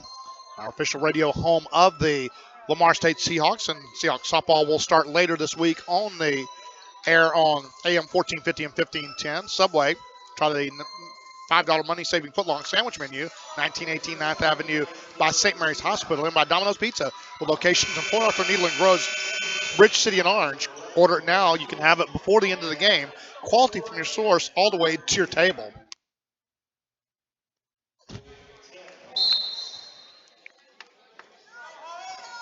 And so back live starts the second half. Lamar State with the basketball and the 16-point lead, trying to play add-on here and keep away from the Blinn Buccaneers. And a pass thrown away by Lamar State. Turnover to begin the second half. So Blinn with the basketball, looking to draw first blood. 19:45 to play here from Port Arthur, Texas. Lamar State with the win will secure the number 2 seed. That's a drive down low. The layup no good. And Albright coming over the top with the foul. And an auspicious start here for the Seahawks.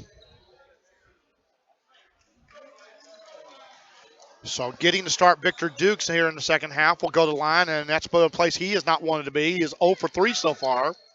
First free throw will rattle, roll, and fall in good. His first make of the ball game from the charity stripe. 19:38 to play. Second free throw is good also by Duke, so he goes 2 for 2 that trip. First points in a while for Blinn to cut it to 37-23, a 14-point ball game. Up top, Harris looking for the drive. Kicks it on the wing to Diawara. Won't take the three. Back up top to Freddie Williams Jr. Harris back to the top to Diawara. Sets. Fires three on the way. That's off the mark. No good. Long rebound coming down to Dewey. As Dewey brings it across the timeline. Works it as Blinn in the black uniforms, the blue numbers, and the white trim. As a long rebound by Dukes on the floor. Goes against Albright, and they're going to call a foul on Christian Albright. Wow. Selich will check in quickly on the second foul against Albright here in the half, and his third of the game. And it'll send Dukes back to the line after the offensive rebound.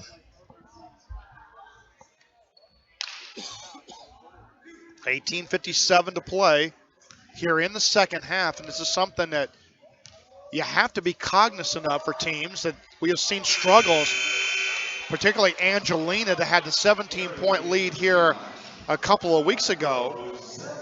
Lamar State able to come from 17 points down to outscore Blinn by 19 in the second half. Second free throw coming up for the Jonesboro, Arkansas product. Gets the second one to fall. Now 3 of 7 from the line. 37-24, 13-point Lamar State lead with 18:50 to play here in the second half as Diawara. Back up top to Harris, looking far side to Freddie Williams Jr. And that's going to be a 3-second violation or a foul. It would be a 3-second violation turnover. The second and a half against Lamar State, so a slow start by the Seahawks. 18:30 clock moving second half. Lamar State, their home white uniforms with the navy blue numbers, white lettering, and the Columbia blue and navy blue trim. Baseline three on the way, no good. Long rebound by Jordan Harris. No hurry here for the Seahawks as Harris secures his third rebound of the ball game. Baseline three on the way. It's good by Freddie Williams Jr. Timeout called by Lance Madison after the made three, and will take the timeout with him as Lamar State extends back to their halftime 40-24, 16-point lead back after this. Veolia is the leading global provider of environmental solutions. By improving energy efficiency, better managing water and wastewater, and recovering resources from waste, we're supporting business and industry while protecting our Gulf Coast in a responsible way. And just like Port Arthur's Lamar State College, Veolia has a passion for excellence, helping more than 30,000 businesses and 550 communities with their environmental needs. Today, Veolia is resourcing the world for a better tomorrow. Learn more at veolianorthamerica.com. I come to the neighborhood Walmart a lot. It's a grocery store, but without all the other household items, so you're getting exactly what you need at a lower price. It's a lot quicker to flow through the aisle. And back live here is only a 30-second timeout taken by Lance Masson. He has 3 fulls remaining. Up top with it, Henderson. Nearly a travel that time by John Dewey. Dewey gets it on the wing to Dunnigan. Dunnigan trying to create space. Down low, Duke's travel, got away with it, and lays it up and good. Duke's able to take that extra bunny hop down low as Zelich came over defensively but could not get the stop. 40-26, a 14-point ball game. 17:50 to play here in the second half. It's Freddie Williams Jr. in the high post. Zelich kicks it back out to Harris. On the wing to Chase Rutledge. Top of the key, 3 on the way by Harris is good. His 3rd 3 of the ball game, now has 13 points. Largest lead of the ball game at 17 now for Lamar State. As down low, Dewey, the runner, no good. Freddie Williams Jr. alone for the rebound. He's closing in on a double-double. That is his 8th rebound of the ball game. As Harris comes near side to Freddie Williams Jr. Gathers down low to to Wisebride. Up top, Zelich. Harris. Near side, Williams hesitates on 3, got fouled, no call. Short jumper in the lane, and up and good. As Freddie Williams Jr. able to deny off the contact and be able to make the short runner. And the lead is now 19 at 45-26. Henderson looking baseline to Dunnigan. Spin move down low, short jumper, no good by Harrison. Ball tipped up again, and Freddie Williams Jr. is going to battle for the rebound. As I'll leave it for Jordan Harris. Chase Rutledge, the freshman out of West Orange Stark High School, checking in for the first time. Rutledge sets, fires, 3 on the way. That's good! And Chase Rutledge with the 3 to push the lead up. Now to 48-26, timeout called by Blinn. As the Buccaneers down 22 here in the second half. Back after this on PSN.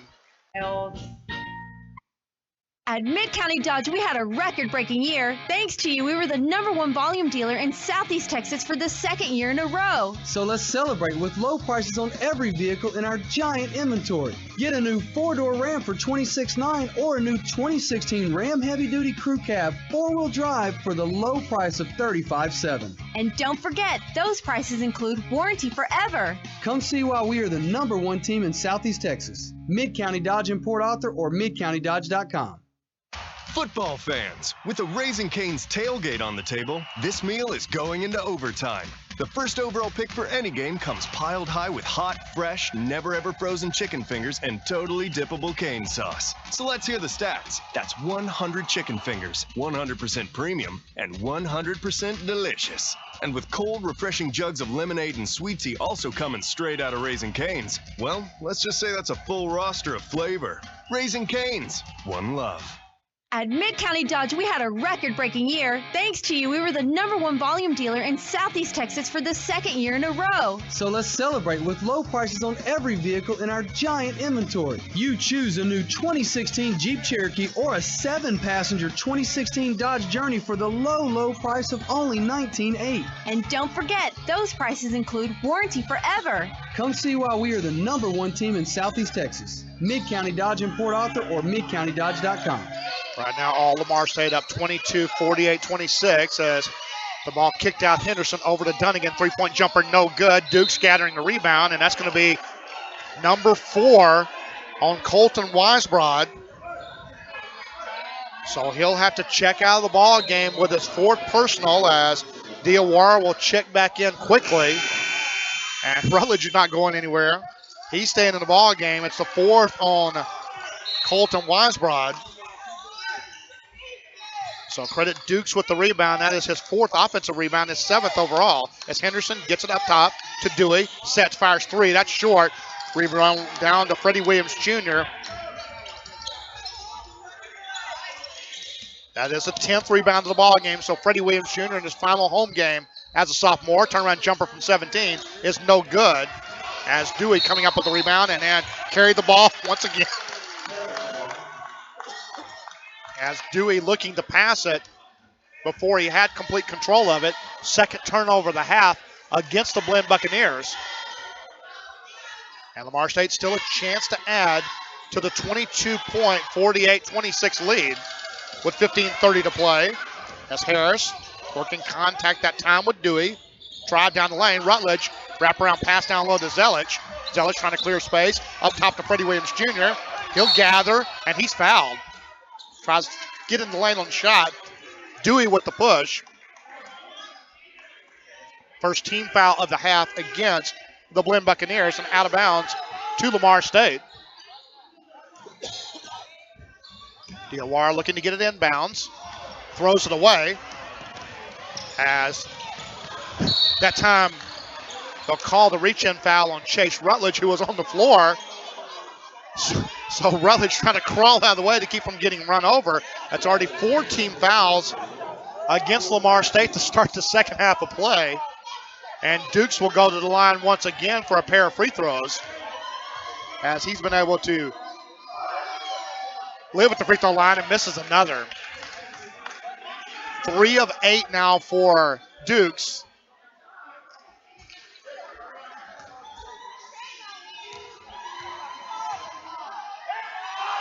And second free throw will rattle home and good. Goes 1 of 2 that trip. 48-27. That's a 21-point lead for Lamar State. As extended pressure here by Dewey will pick up Harris in the backcourt. Lamar State working from right to left here in the second half in the white, navy blue, and Columbia blue. They'll go high post to Zelich out beyond the three-point line. He'll hold on to Freddie Williams Jr. as he'll work near side near the volleyball stripe. Now looking down low, Zelich. The nice lean. The layup off the glass is good with the left hand. Great move that time by Marko Zelich out of Novi Sad, Serbia. 50-27, back to a 23-point Seahawks lead. It's Dunnigan in the lane. His runner, no good. Diawara with the rebound as he'll clear it out. Working left side, coming up top to Harris. 14:25 to play as Harris looking to spread the floor. Fumbles it briefly, keeps the dribble alive with 15. He is being harassed hard that time by Dewey. It's a drive, the lean, the layup no good. Diawara, a piece of it, couldn't come up with the rebound. It's coming the other way. Henderson with the rebound. He'll drive it, he'll lay it up left-handed, no good. The tip down low, Dunnigan will lay it up and good. Dunnigan will get the offensive rebound and put back, only his second basket of the game for the Buccaneers as he has been saddled with foul trouble. As Diawara waiting for DeAndre Frank to check in on the next dead ball out of Nederland. Drive, dish, pass off foul. That'll be number 2 against Blinn here in the half. 13:45 to play. As Jordan Harris checks out as he'll get some attention from the trainer Anthony Dill. DeAndre Frank set to trigger the ball in as he gets it to Chase Rutledge. Back to Mambi Diawara with 13:40 to play. And right now Lamar State trying to work some clock here. Zelich trying to set the high pick. Diawara to skip pass. DeAndre Frank will save it to Zelich. Zelich will hold on. Had the big 3 on the game Saturday at San Jack as Rutledge waiting for the high pick. Drives, holds on, fumbles it away, controls it. Zelich fires it at the buzzer, no good. Ball tipped away, but controlled by Blinn. John Dewey with the rebound, his third. Dunnigan's going to set fire to 3, no good. Ball tipped baseline, controlled by Harrison. Great space and rolls it up and good. Timeout called by Blinn, a 30-second timeout. 13 minutes to play here in the second half as Blinn has closed us down to a 19-point ball game. Back after this on PSN. Because play might be the best way to fight obesity. Because staying connected makes my family stronger.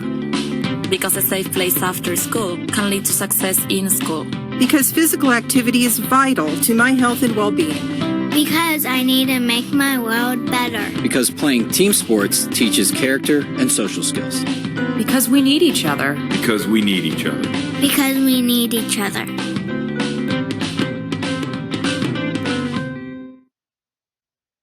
And back live here from Lamar State College in Port Arthur. Remind you today's game brought to you by Katie Ambulance Service, there when you need us most. By Max Bowling, by Hampton Inn. We love having you here.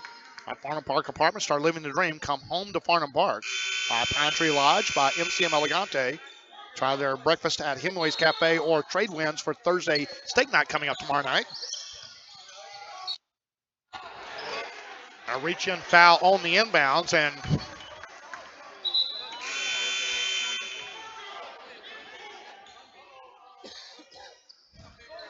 (50-31), a 19-point Lamar State lead. As that foul called on Victor Dukes, his second, third team foul. And they'll reset the shot clock after the foul back to 30. 12:56 left.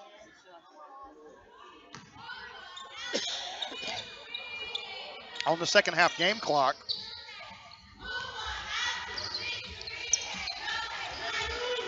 Has coming across, Jordan Harris. Being ticked up by Dewey. Crossing over Harris, looks for Diawara. Diawara will hold it left to right wing. Drives, dishes it. On the wing, Zelich. His three-point jumper no good. Alone Dunningham with the rebound.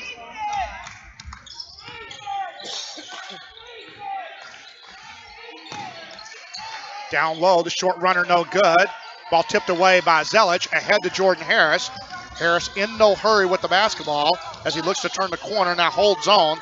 Nice rebound that time by Freddie Williams Jr. As Harris looking for the jab step. Looks to turn the corner. Drives, dishes it. And the ball tipped out of bounds. Harris a little slow getting up after he was knocked to the floor. And the one thing you don't want if you're Lamar State is an injury late in the season here. It can really, really hamper your opportunity.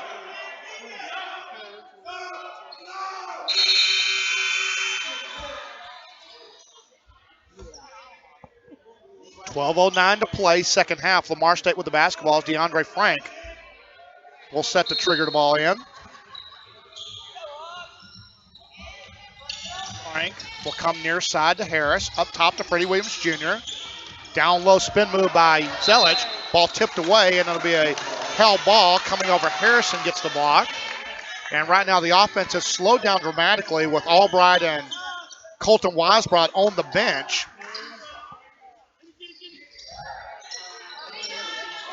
So the ball coming in bounds to John Dewey as he lets it roll up to half court. As on the wing, Harrison. Three-point jumper by Dunnigan off the mark, no good. That's going to hit the scoreboard. Shot clock and over out of play. 11:48 to play here in the second half.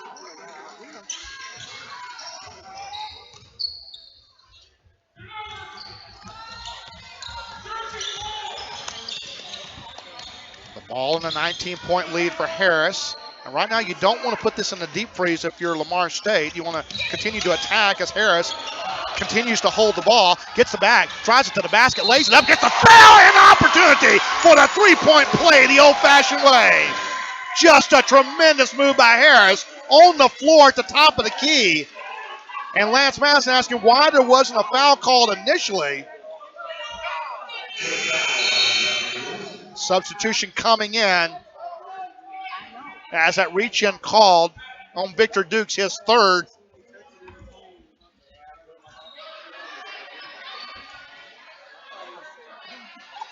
So Harris with the basket.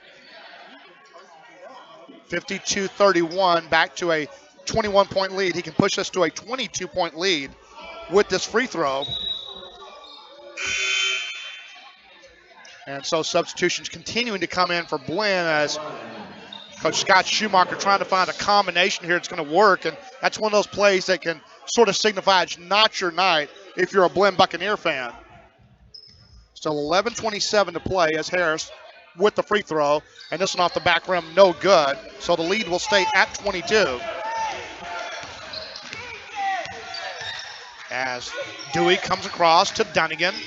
Back to Dewey on the wing to Henderson. Back to Dewey. Up fake in the lane. Leaves it down low to Dukes. He'll lay it up no good. Zelich coming over is going to get the reach in.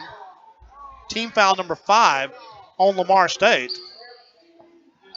And Dukes to the line once again, and that's not really a bad place to put him. He has not been able to consistently make free throws in this game. Free throw no good by Dukes. He left that one very, very short.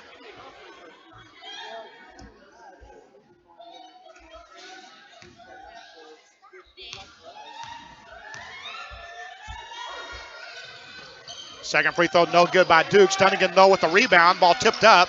Controlled by Dewey, and he traveled. Tried to get the shot off and then carried it back out without putting it on the deck.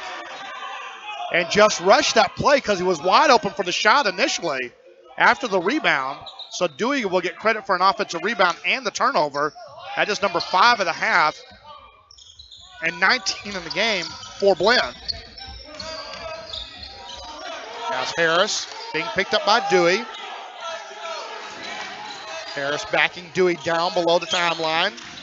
Now trying to turn the corner. Harris into the lane. Rolls it up right-handed good. And there's no chance for Dewey to stay in front of Jordan Harris with that first step to the basket. And the lead has grown to 23. Three-point jumper no good. Diawara the long rebound. Frank with the push. He'll kick it up to Freddie Williams Jr. Who will dunk it home and the foul!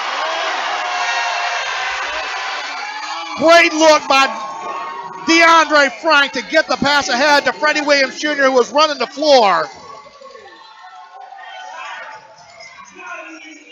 56-31, the largest lead of the ball game as Freddie Williams Jr. trying to add to it.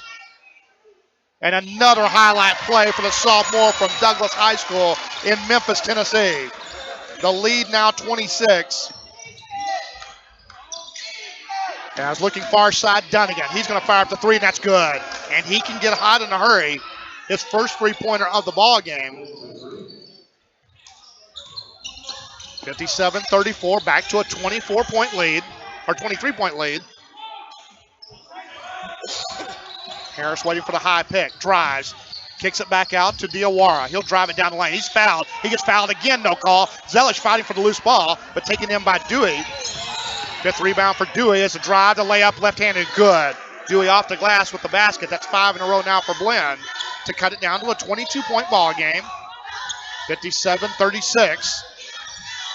Diawara with the basketball as he holds it near the midcourt stripe. Now works near the logo, waiting for the high pick. Now Diawara trying to turn the corner. He'll kick it back out to Jordan Harris. 9:35 to play here in the second half. The basketball down to 7, down to 6 on the shot clock. Turning the corner, Harris drives it down the lane, covers it, carries it. Now down to 3, down to 2, down to 1, and good! Jordan Harris, the off-balance, improbable 3. Timeout call by Blinn. Scott Schumacher not happy with that call. And Lamar State, a 60-36 lead back after this. At Mid-County Dodge, we had a record-breaking year. Thanks to you, we were the #1 volume dealer in Southeast Texas for the second year in a row. So let's celebrate with low prices on every vehicle in our giant inventory. You choose a new 2016 Jeep Cherokee or a 7-passenger 2016 Dodge Journey for the low price of only $19,800. And don't forget, those prices include warranty forever. Come see why we are the #1 team in Southeast Texas. Mid-County Dodge in Port Arthur or midcountydodge.com. Need t-shirts from 1 to 100,000. Tyler Screen Printing. No job too small or too large. Need banners, trophies, awards, vinyl stickers? Tyler Screen Printing. Want the option to design your t-shirt online? Tyler Screen Printing has got you covered with 2 locations. Tyler Screen Printing, conveniently located at 1321 South Beckham in Tyler, or visit Athens Screen Printing in Athens. Call today, 903-630-7124. That's 903-630-7124. Online at tylerscreen.com. And back live here from Lamar State College in Port Arthur. The off balance, the ball knocked away from Jordan Harris as the shot clock was winding down. He threw it up and had the prayer answered. That shot may have brought rain with it. 60-36, Dunnigan sets, fires a three again, long. Dewey with the rebound. There's a reset. Dunnigan's going to fire up another one. This one way short. And that's going to be a holding foul. Looks like it's going to be called on Zelich. And I'm not sure who the technical foul was called on as a result of the, and we've seen officials, we saw it in San Jacinto. So Zelich will get the push. Then we're going to have a technical foul called. Looks like on LaKendrick Heisen. Personal foul on Marco Zelich, technical foul on number 11. So Jaquan Brown will pick up technical. That's his first or third foul. So we'll walk to the other end to shoot the 2 free throws, and then we'll see if it's a continuation of play or it'll be Blinn basketball, or Lamar State will get the possession after Freddie Williams Jr. Second technical foul called in the ball game. One on Wiseprat. Now one on Jaquan Brown, and Freddie Williams Jr. His first miss in 2 ball games. One more free throw coming up for the sophomore from Memphis. And second one rolls off, no good. So out of bounds to Lamar State as they'll get the possession on the turnover. 24-point Seahawk lead. As they'll get it to Diawara. Sophomore from John Montz of Montreal, Canada will work it across as he's being bodied up there by LaKendrick Heisen. Down low, Diawara kicks it to Zelich. Now they'll leave it. Chase Rutledge with the 3. That's off the back rim, no good. Zelich, the high rebound there, will hold on to the possession for the Seahawks. Great job by Zelich.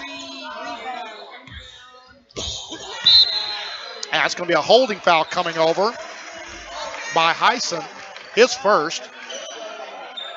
Team 7, so the 1-and-1 coming up for Lamar State.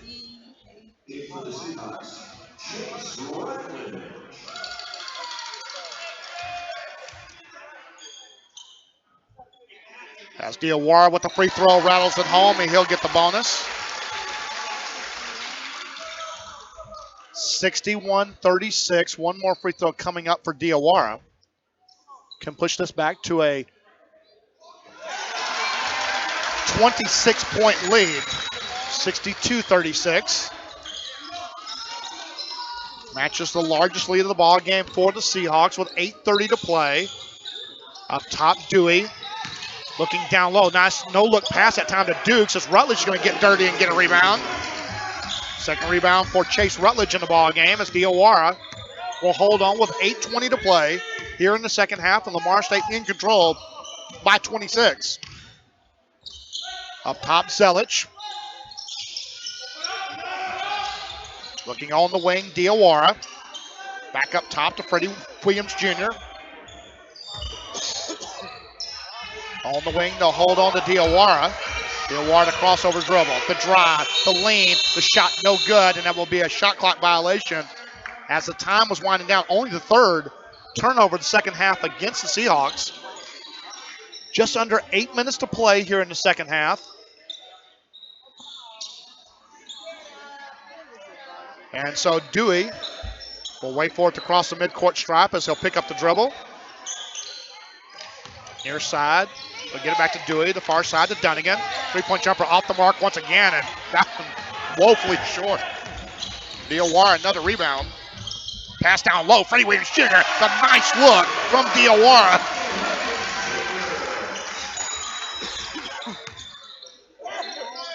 Freddie Williams Jr. having another career night here as a drive to dish, ball out of bounds. Ooh, off of Lamar State. Almost off of the arm of John Dewey out of Bronx, New York. 28-point lead, largest of the game. That's down low, travel, no call. Dunnigan with the roller, no good. Rebound by Freddie Williams Jr. on the floor. Still loose by Chait Rutledge and picked up by Freddie Williams Jr. As Diawara will walk it across. Working against Dunnigan as he tries to hedge him to the left. On the wing, Rutledge won't take the three. Down low, Rutledge, the drive, the layup, no good. Found himself wide open, and I think he's surprised he was. As quickly coming the other way, Heisen drives it, leans it, lays it up, and good. Heisen the basket. Timeout called by the Blinn Buccaneers. Full timeout called. 6:54 to play, second half. We'll come back live from the Carl Parker Center. 26-point Lamar State lead back after this.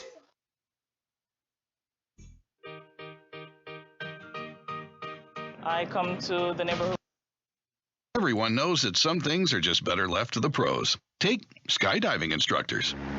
So I think you just jump and pull one of these cord thingies. The same goes for bowls at Genghis Grill, which is why we now offer chef-made bowls like Conpound Chicken for only $8.99. Skip the line and order a bowl right from your table, or take matters into your own hands and build your own. The new $8.99 featured bowls at Genghis Grill. Seize control.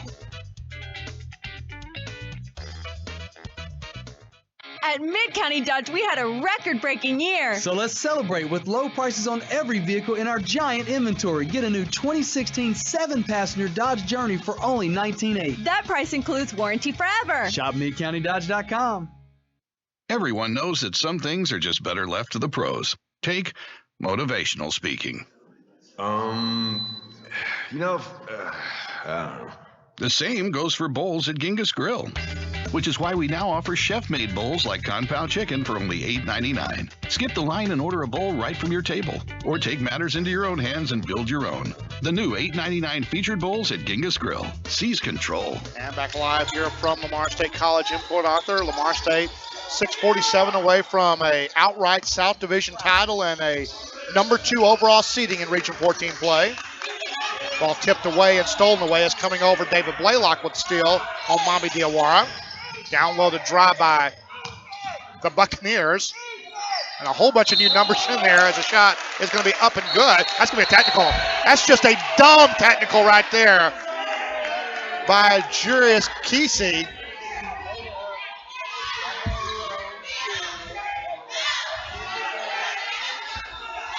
And so the basket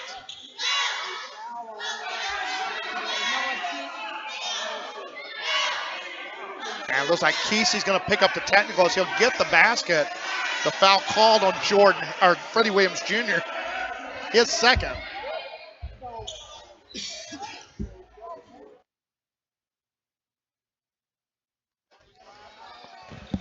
And athletic director Scott Street joined me. A little busy here on sophomore night. A lot of things going on, but the scoreboard's in the right favor right now. No, absolutely. It's been a great night. We honor the Port Arthur Police Department tonight. Of course, our theme all year long is Back to Blue. Not only are we blue, the Seahawks, but the blue uniforms of the Port Arthur Police. And we had Deputy Chief Odom here tonight to accept a big picture of our poster. And I think they called a technical on Kesey, but right now they're going to let Kesey shoot the free throw. Did they call a double technical here? There's 18 fouls against the Buccaneers as Kesey completes the three-point play. 64-41 makes it a 23-point ball game. We talked about it.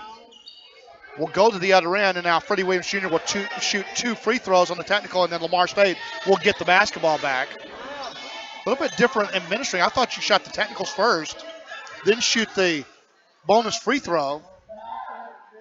So they'll administer this a little differently. Freddie Williams Jr. missing his first 2 free throws in a ball game as he missed those 2 technicals last time. And it's not an easy thing to do. You got nobody up there, no real depth perception with the people up there as he completes both of the technical free throws. And now Lamar State, as Kesey picks up the technical foul, has the basketball with a 24-point lead. We also had Lincoln Middle School with us tonight. Their band, their dancers. One of the feature schools used to be Port Arthur Lincoln High School they would feed to, but now it's Memorial High School they feed to out of the 3 schools in the area. As Diawara down the lane kicks it out. DeAndre Frank's going to set fire 3 on the way. That's front rim no good. As Colton Wise brought his chip back on the floor. Rebound taken away by David Blaylock, who's checked back in. Blaylock will take the 18-footer off the mark. No good. And Christian Albright there for the rebound. And Scott Schumacher's thrown in the towel. He's got all bench players in there right now with Dontel Hinton out of Lamar High School, the former Texan out of Houston, Texas. As Diawara, the hedge fake, looking to DeAndre Frank. Down the lane, Frank. Teardrops it up from 5, no good. Weisbrot with the rebound, battles 4, throws it up, and gets it to go.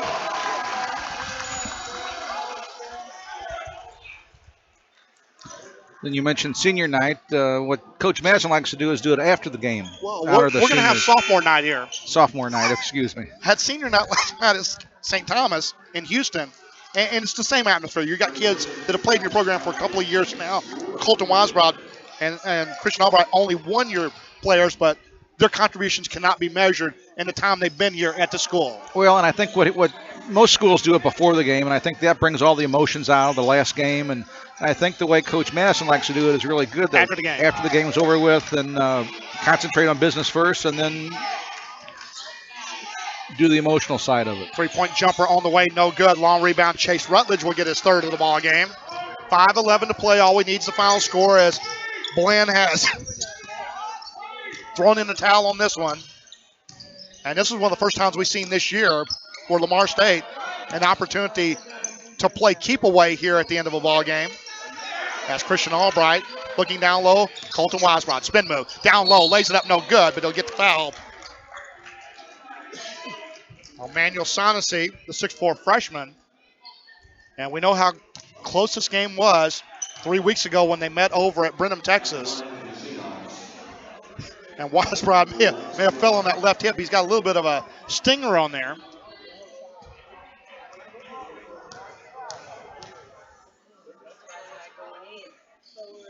Free throw by Colton Weisbrot is good. Missed his first, made this one. 10th team foul against the Blinn Buccaneers as Weisbrot able to get both of them to fall. Still has a chance to get to double figures in this ball game. Now has 6 points. 70-41, a 29-point lead, largest of the ball game by the Seahawks. Down low spin move, left-handed layup, no good. Ball tipped away on the baseline as the ball, it's going to be a foul on Christian Albright. He has not gotten a lot of contact to get his 3 fouls here in the second half, and he is done.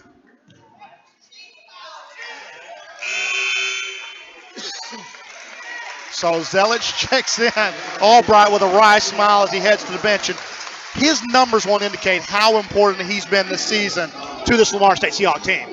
He really has. He's matured all year long. He hit some big three-pointers in the league game over there. That was probably the culmination point with the 5 3-pointers in the first half. 4:33 to play here in the second half, as we'll give you Albright's numbers as free throw rolls off. No good. Zelich there as the basket was good, and in fact it was 1-1 there. They called it a loose ball foul. Wow, it wasn't a shooting foul. Waiting for the high pick. Diawara, the drive, the lean, the dish with 4:20 to play. Zelich holding on with the basketball. He's in trouble. Kicks it back up to Diawara. Diawara to drive, the lean, the layup, no good. Ball tipped on the baseline. Diawara will tip it back out. DeAndre Frank's going to gather it in. He's fouled. Train wreck there, and you can see it coming. There was no chance, and there was no intent there. Sanasi couldn't stop. He was going for the steal, and Frank was right pinned on the sideline.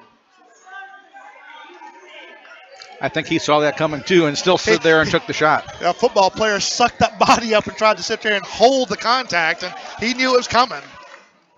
And there's no intention to it. You can see the play develop in front of us. So there wasn't anything Sanasi was trying to do harmful to DeAndre Frank. No, it was a good basketball play. As Frank rims out the free throw, and he has yet to get on the board the last 2 ball games. And the freshman trying to get on the board here, as checking out will be Kendrick Heisen. As checking in for the first time will be Aaron Washington out of Jonesboro, Arkansas High School. So Frank will have 1 more free throw to try to get in the scorebook. And this one looks better, and is. DeAndre Frank on the board. 71-41, a 30-point They're going to put the point on the board. There they go. 30-point Lamar State lead. And this is going to turn out to be the biggest margin of victory in Region 14 play for the Seahawks. Barring a major end to this ball game. It's down low looking for the rebound, and Weisbrod's going to let Sonacy go underneath. Well, it is a Raising Cane's challenge night tonight. Getting close, but I don't know if they're going to get to that 90-point mark.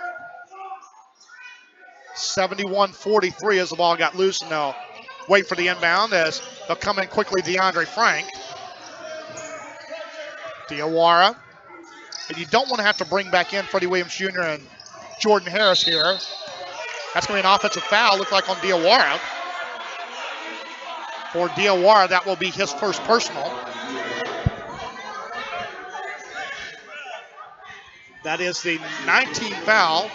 That's going to be out of bounds.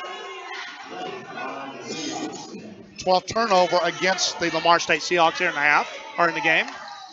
3:10 to play, 3-point jumper on the way, and that's good by Donzel Hinton out of Lamar. And that is Houston Lamar High School. So the lead down to 25, 71-46, and timeout called by Lance, no, a holding foul instead. We got Lance Madison wanted to call a timeout as he saw Frank in trouble there briefly.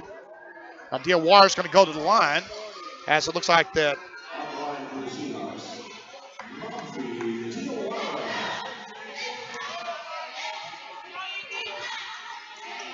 The foul picked up by number 45. I think that's Donzel Hinton with the foul.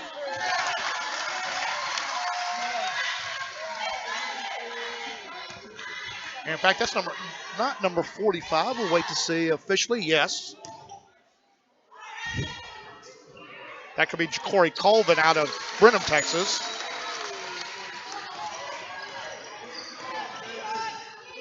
So Diawara good on both free throws. 73-46, back to a 27-point lead. Down low, they'll kick it. Washington on the wing. 3 and what? Looks like a loose ball foul on the basket.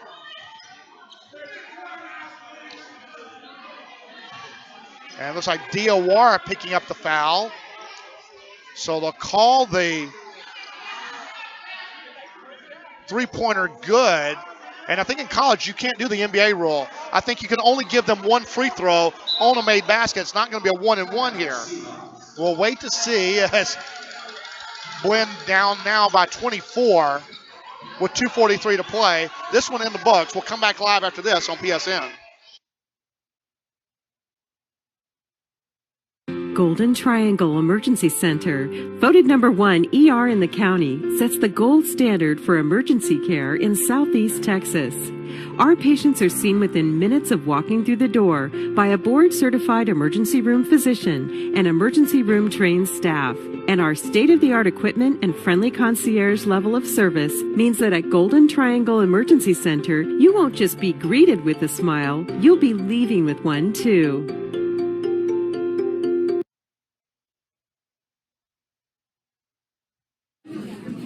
Hi, welcome to Raising Cane's. You know Cane's is all about one love.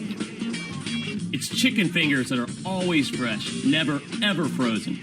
A friendly crew, a fun atmosphere, and a perfect chicken finger meal every time. That is one love. Raising Cane's Chicken Fingers.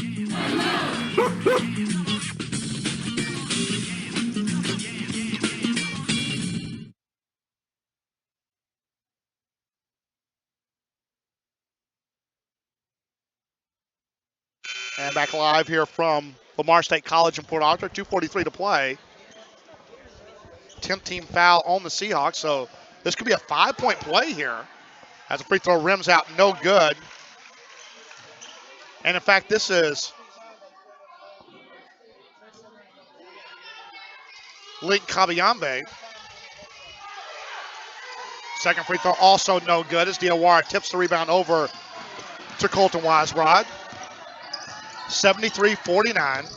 Lamar State, the 24-point lead in the basketball with 2:30 to play. And basically you can run this clock out the rest of the way as coming over Blaylock defensively with the hold. He didn't agree with the call. But the way this game's been called, that's almost automatic. I think he had a hold of his jersey, actually. We've seen less not called and more both ways. As Diawara misses the free throw, he'll have one more, trying to push this back to a 25-point ball game. Way to go, Bob Euchre. Way to go, Bob Euchre. You sit up at the top of the stand. Diawara with one more free throw. This one rims out no good, so he goes 0 for 2.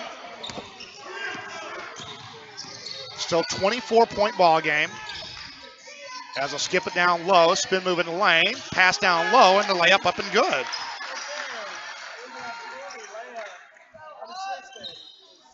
So the score is closing in a little bit here, 73-51. It's a 22-point lead. 2 minutes to play here in the second half. And 2 minutes away from the outright South Division title and the overall number 2 seed in Region 14 play as Rutledge kicks it on the wing to DeAndre Frank. Ball passing the lane. Frank tried to throw that through a keyhole. It wasn't there. On the wing with the basketball, holding on. Not taking the three was Shaughnessy. Baseline 3 on the way, and that's way off the mark, no good. Rutledge, another rebound. That's his 4th of the ball game for the Seahawks. 90 seconds left to play here from Port Arthur, Texas. 73-51, all Lamar State, and they did this after being down 18-14. They closed on a 23-3 run in the first half and never looked back as Weisbrod gets the foul, no call, gets foul again, kicks it back out to Zelich as he gets the offensive rebound. On the wing, Diawara with a minute to play, and then a reach-in foul called on Blaylock. Officially 1:02 left to play on the clock.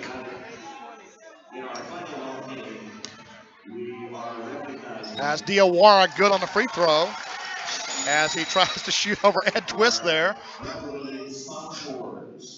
This is not an and one mixtape over there, Ed. Second free throw is good by Diawara. He makes both. Ed needs to talk a little bit more over the top of him. Knock these two down like that. And just, it got to be a proud moment for you in this program this year because, like I said, the limitations of this program this year and the opportunity for this team, I don't think anybody outside this program expected this to happen. No, they've had a great year, absolutely. Had some adversity along the way, but really have come through. The players have just believed in Coach Madison and what he was wanting to do. And that's been the calming influence. Coach Madison's system, basically, he knew he had the sophomores back from a year ago, added Colton Weisbrod, added Christian Albright, and really, it's been a 5-man team for the most part. You've got contributions from the other players. Marco Zelich, you lose Peter Radorcic early in the season. You don't have him. But it's been a very shortened team here this year. He's had to go with 5 and 6 players. Well, we have 2 Division I transfer students here, Weisbrod and Albright, and we have 2 Division I that's already committed to next year.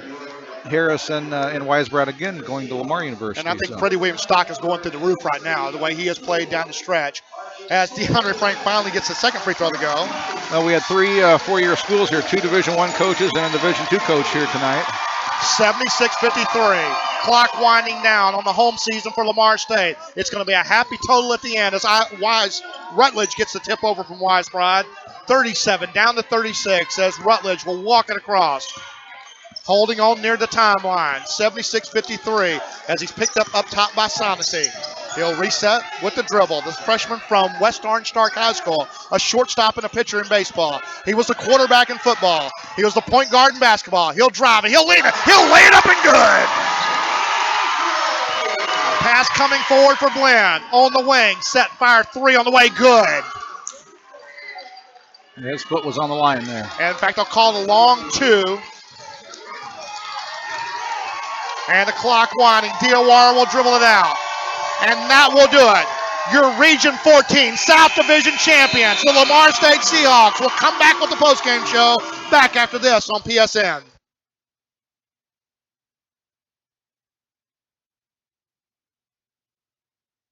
At Mid-County Dodge, we had a record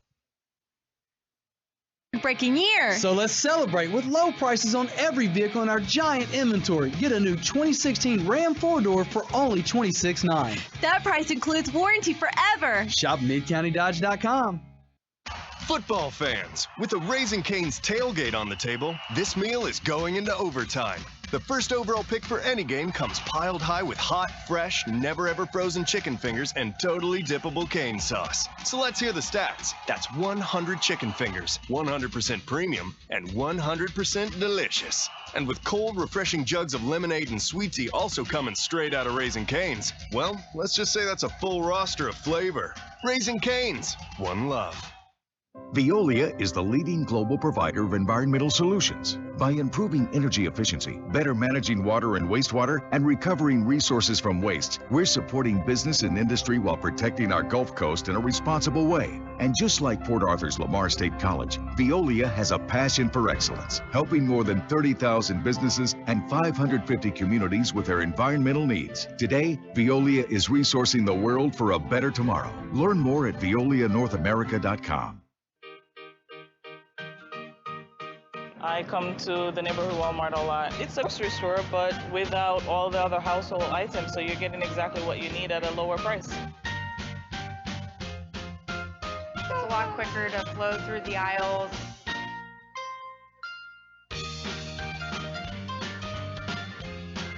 I find the prices are unbeatable. I'm here all the time for everything, produce, vegetables.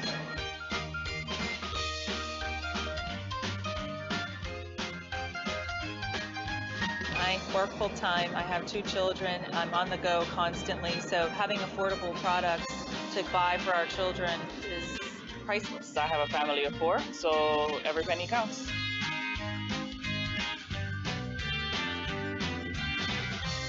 Every minute counts when you're trying to get the kids home and then, ready for school the next day. The biggest thing with this place is it's very convenient. I enjoy shopping here.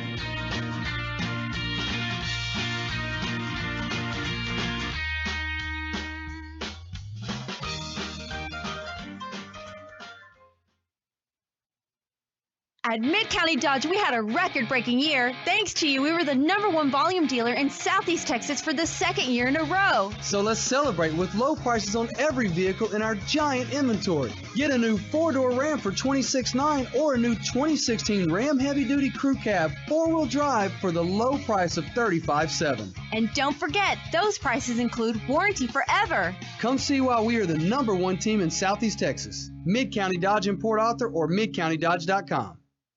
Football fans, with a Raising Cane's tailgate on the table, this meal is going into overtime. The first overall pick for any game comes piled high with hot, fresh, never-ever frozen chicken fingers and totally dippable cane sauce. So let's hear the stats. That's 100 chicken fingers, 100% premium, and 100% delicious. And with cold, refreshing jugs of lemonade and sweet tea also coming straight out of Raising Cane's, well, let's just say that's a full roster of flavor. Raising Cane's, one love. At And back live here from Lamar State College in Port Arthur. We have gone final 78-55. Lamar State with the victory as we're celebrating the sophomores tonight. And as a proud AD, this group of sophomores you have, especially the 2-year sophomores, Marco Zelich, Peter Radojcic, Jordan Harris. You look at those players, Mambi Diawara, that have been here through the last 2 years. And we talked about it during the break. What happened last year at the end of the year and the way the season sort of fell apart at the very end with the opportunity to do what this team has done. And I think that really shows what the mentality of this team has been since day one through the current opportunity. These sophomores came back and really took leadership roles with the team. But I tell you what I'm as much proud of is that they're all going to graduate this spring. A number of them have 3.0s or greater.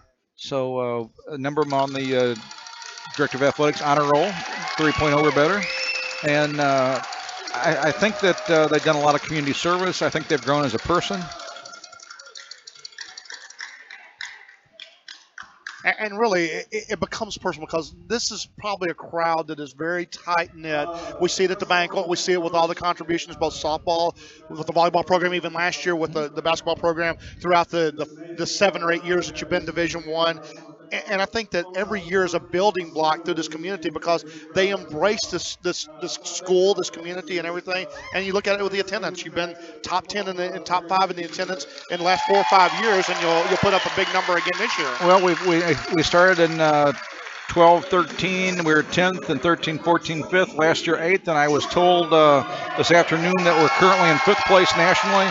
And it looks like that's probably where we're going to end up at the end of the year. 5th place national attendance. It's just amazing for our school here in Port Arthur. Some of the behind-the-scenes stuff as we go through this. Tell us a little bit about each one of the sophomores as we go through them. You look at the 2-year player and a player like Jordan Harris, what he's meant coming in from San Antonio, Sam Houston. No, very much a good student. He is going to University of Louisiana Monroe next year. So, very, very good person. We've had a good relationship with University of Louisiana Monroe. We've had 3 players go up there in the last few years, and they understand Coach Madison's system. They understand the work that they do here, and we do things a little bit different at this level than a lot of schools do. My background's Division I athletics, and that's how I treat everything. So we make sure the kids are in study hall, that they're doing tutoring. We give them the help that they need. They do community service. We have life skill programming where we'll bring a guest in from outside. And that really helps them with the transition when they get to the 4-year school. We'll talk about the next player on the list, Mambi Diawara out of John Mott's, just a great international player that's come in here, and just that effervescent smile. Absolutely. Originally from Mali, I believe, and really is one of the campus favorites. Always has a smile on his face. In the background, what you may hear is some of the students talking about some of their life experiences here at Lamar State. Continuing on, we talk about one of the other 2-year players, Freddie Williams Jr., just the remarkable improvement for Freddie Williams Jr. from the freshman to sophomore year. If there was a most improved player in the conference, it would be Freddie Williams Jr. I think so. He came back ready to play, really matured, great student. He's always on the director's honor roll, and looking forward. He's not signed yet, but I really feel he's going to go a long way and have a good school. Looking at DeAndre Frank out of Needleland High School getting his celebration, the sophomore. Played with Colton Rosbrod at Needleland High School. They had a great career together at that Class 4A/5A school. And DeAndre Frank, maybe not the huge numbers of the player coming in, but a role player that had some key roles this year. Absolutely. Walked on the team, has done very well. And you mentioned their relationship with Colton. I think that helped him feel more comfortable on the team, and has really stepped in and done well, and has been a real role player. Serbian bodyguards, number 1, Peter Radojic, it's a back injury early in the season, shortchanged his season, but he's going to be able to move on, and obviously just a tremendous person on the campus. Absolutely. It's been difficult for him with the back injury. I know he wants to be out there, but at times in athletics, you have to realize what's best for the student. What's best for the student athlete, and of course healthcare is predominantly the most important thing, along with academics, and he realizes that. He wants to get well, and again, super student, always on the director's honor roll. And the other half of that is Marko Zelic out of Traffic Tech in Novi Sad, Serbia, just has improved his play tremendously from his freshman year to his sophomore year, and he's had some key plays to help get this team worked out right now. Absolutely he has, and we're looking forward to, we still got some basketball to play yet. And I think when you look at Marko Zelic, he's always got a friendly handshake for everybody. He really is a very personal player for the squad. No, absolutely, and really has adapted to, both of them have adapted to life in America. And we'll get to the 1-year sophomores here as we talk about Christian Albright out of Dallas. Smart kid, handy basketball player, huge IQ, just a great person to have on this team at 6'8", can stretch the floor the way he did, just a tremendous player. Absolutely. You mentioned the league game earlier. He hit the first 4 threes and just set the tone for that game. Transfer from Abilene Christian. I really believe he's going to have some opportunities to play at the Division I level here shortly. And then we look at our other player, and probably going to be one of the first team all-conference players, Colton Rosbrod, just brought a glue to this team and just kept this team alive. He was the go-to player when you needed shot after shot in the post. Really just gave fits to the other teams. Absolutely. We've known the family for a long time. His father, John, was our squirt keeper for a number of years here. And we're fortunate to have him this year. We know that he's a good player. Lamar University is going to have signed him in November in the early signing period. So we're fortunate that he was here to help us this year. We'll take a timeout, come back live here from the Parker Center. We'll talk to the head coach, get some of the sophomores on us. We'll come back live after this on PSN Sports. Need t-shirts from 1 to 100,000. Tyler Screen Printing. No job too small or too large. Need banners, trophies, awards, vinyl stickers? Tyler Screen Printing. Want the option to design your t-shirt online? Tyler Screen Printing has got you covered with 2 locations. Tyler Screen Printing, conveniently located at 1321 South Beckham in Tyler, or visit Athens Screen Printing in Athens. Call today, 903-630-7124. That's 903-630-7124. Online at tylerscreen.com. At Mid-County Dodge, we had a record-breaking year. So let's celebrate with low prices on every vehicle in our giant inventory. Get a new 2016 7-passenger Dodge Journey for only $19,800. That price includes warranty forever. Shop Please choose a sponsored video. Video, the brands, the way they're created, is essentially telling some story. It's the story about what the brand is doing, what it is doing on behalf of the consumers, or what it is doing in terms of the product and the value it's created around that, or it could be entertainment that essentially reminds people of how the brand is actually playing a role in the culture. The question is, what kind of stories really resonate with the audiences out there? Blinn College is the perfect. I work full time. I have 2 children. I'm on the go constantly. So having affordable products to buy for our children is priceless. I have a family of 4, so every penny counts.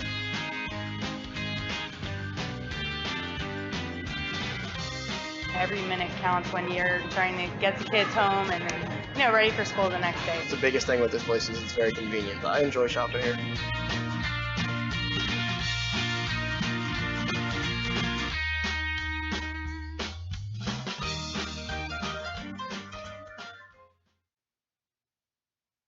At Mid-County Dodge, we had a record-breaking year. So let's celebrate with low prices on every vehicle in our giant inventory. Get a new 2016 Ram 4-door for only $26,900. That price includes warranty forever. Shop MidCountyDodge.com. Veolia is the leading global. And back live here from Lamar State College. As we've gone final, we'll take a look at the final numbers in the ballgame. Remind you of a score coming in right now from Lee College in Baytown, Texas. Big win for the Jacksonville Jaguars. And now Lee College has got to hope for help. 80-66, Jacksonville with the win at Lee. So Lee College does not control its own destiny anymore against San Jacinto College coming up on Saturday evening. As we look at the final totals, 10 points in the ballgame for Victor Dukes, 8 points for Morris Dunnigan, 5 points apiece for Corey Henderson, LaKendrick Hyson, Emmanuel Sunnessy, and Donzel Hinton. 4 points in the ballgame for Aaron Washington and James Harrison and John Dewey. 3 points for Jarius Kesey. And 2 points in the ballgame for Jaquan Brown. For Lamar State, our PSN player of the game, Freddie Williams Jr. with 23, 20 for Jordan Harris, 17 for Mambi Diawara. 6 points for Colton Weisbrod, 5 points for Chase Rutledge,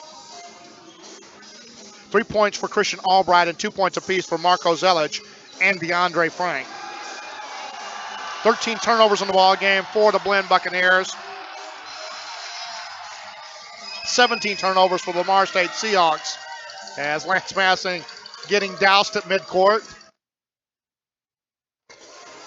And looking at the final rebounding numbers, 40 for Blinn, 14 of those on the offensive glass, 47 for Lamar State, 13 of those on the offensive glass, 9 assists for the Blinn College Buccaneers on their 21 makes.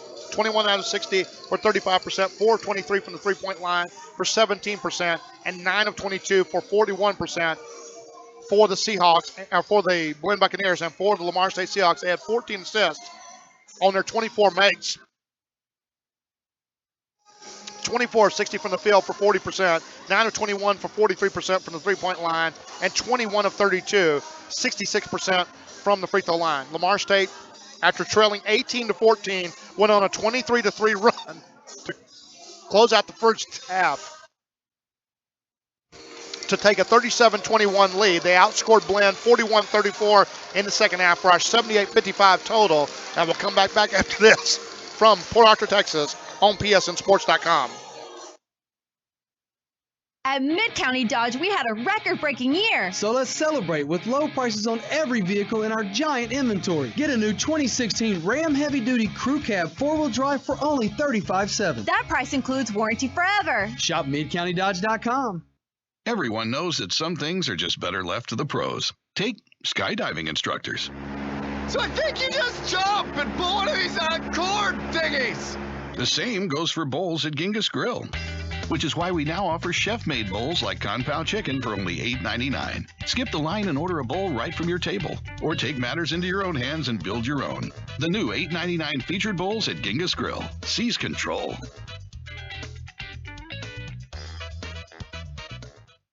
At Mid-County Dodge, we had a record-breaking year. So let's celebrate with low prices on every vehicle in our giant inventory. Get a new 2016 Jeep Cherokee for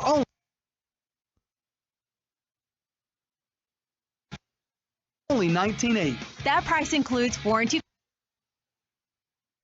Includes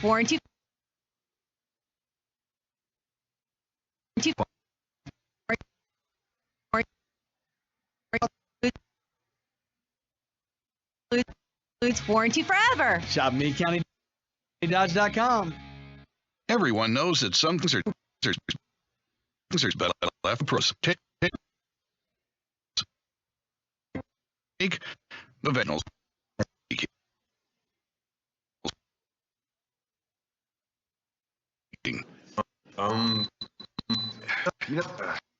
And back live here from the Carl Parker Center, and we head into the post-game portion of our show here after the sophomores getting credited with all their accolades. And now Coach Lance Masson joined me here in the post-game show. First of all, we talked about the ramifications of everything tonight. You needed to get a victory, and you were down 18-14, went on a 23-3 run to close out the first half, and your team never looked back.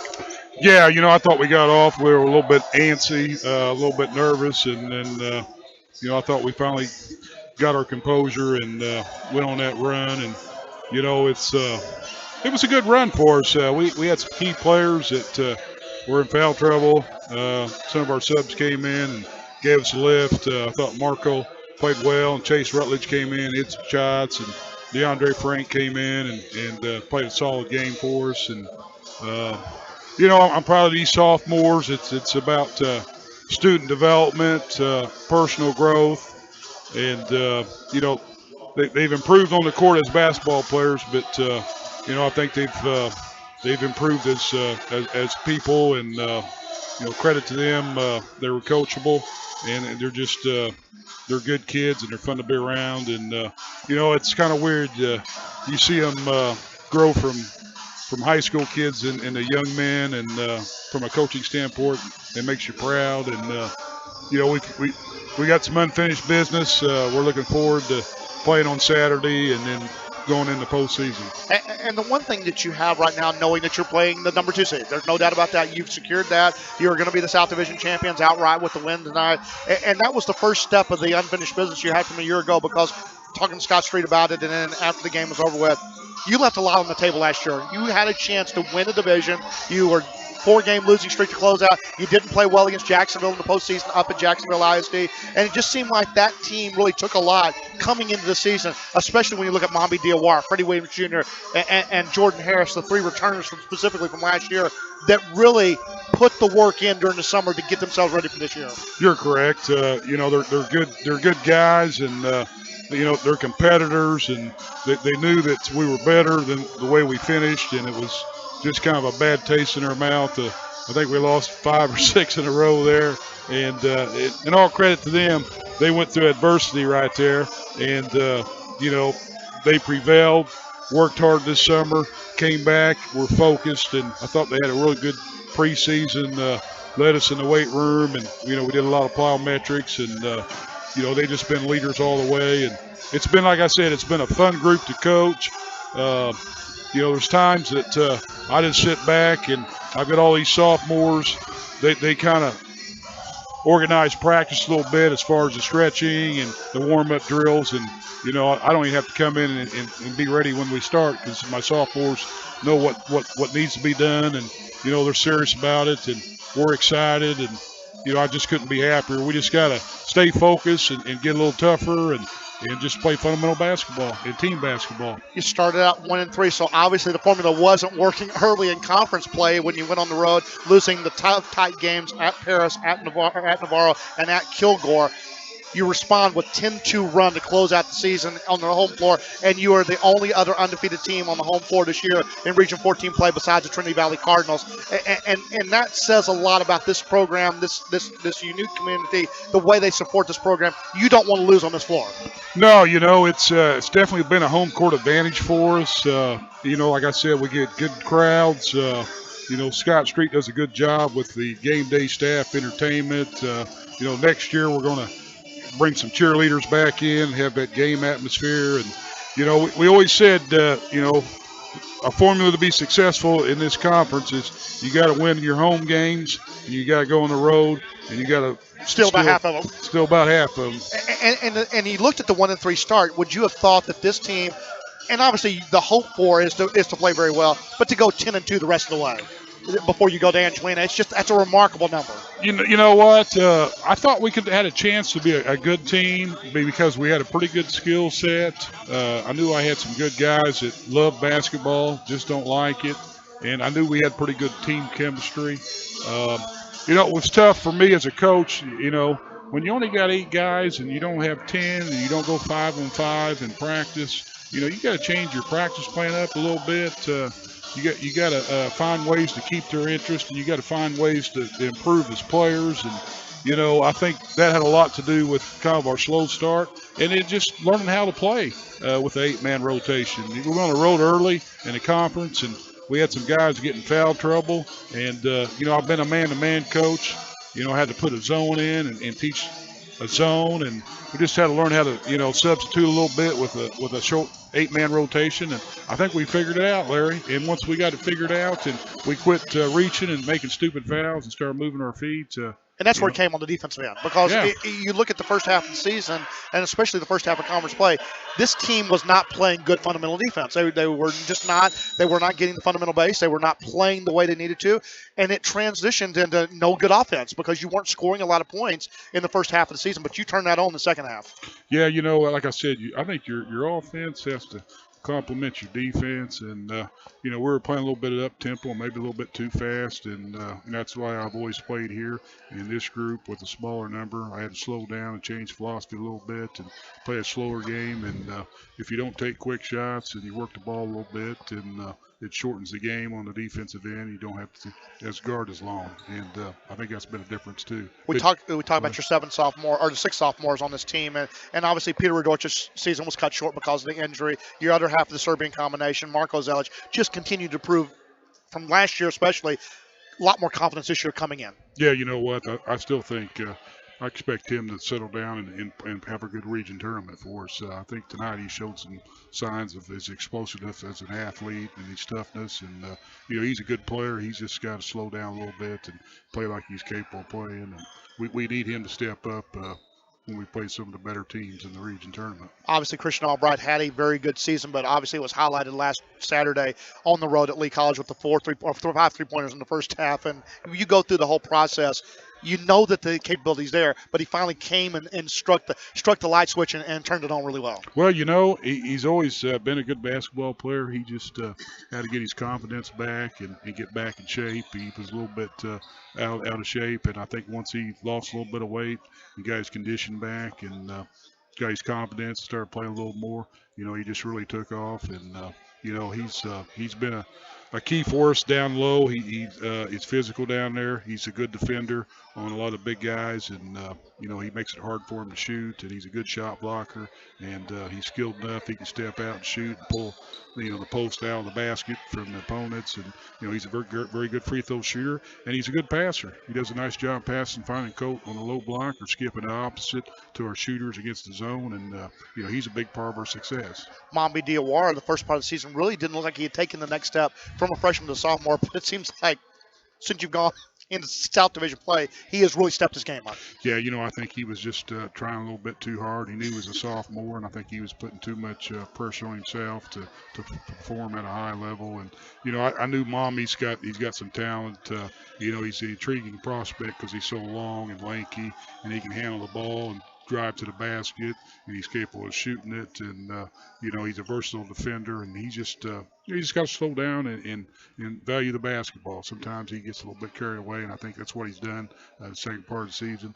He's not as careless, and he's valuing the basketball, and he's being smarter with it too. When we're in the bonus, he's driving to the basket and not settling for a jump shot. He's improved as a player with his IQ. And speaking of improvement, if there was a most improved player in this conference, it had to be Freddie Williams Jr. From what he did last year, the mentality of being a sophomore, and he said it himself, it's just a totally different world for him. And he may get some votes for either third team, second team. I don't think he's going to get the first team all conference, but that young man has really improved his game dramatically, especially over conference play. You know what? He's not only has he's improved on the court, he's done just personal growth as a person. He's a fan favorite. He's very active on our campus. He's involved in a lot of extracurricular activities, and he took advantage of the total college experience that Lamar State has to offer. And it's all about student development. And Freddie Williams has turned into a nice young man that's going to be successful at the next level, whatever school he chooses. And I think he's the type that he'll come back as an alumni and visit too. And the one thing he has that a lot of people don't understand, the best mid-range jumper in this conference. It's a lost art. Right. Larry, you're correct. When he can pull up and hit that shot, you don't draw a charge. It's a tough shot to hit.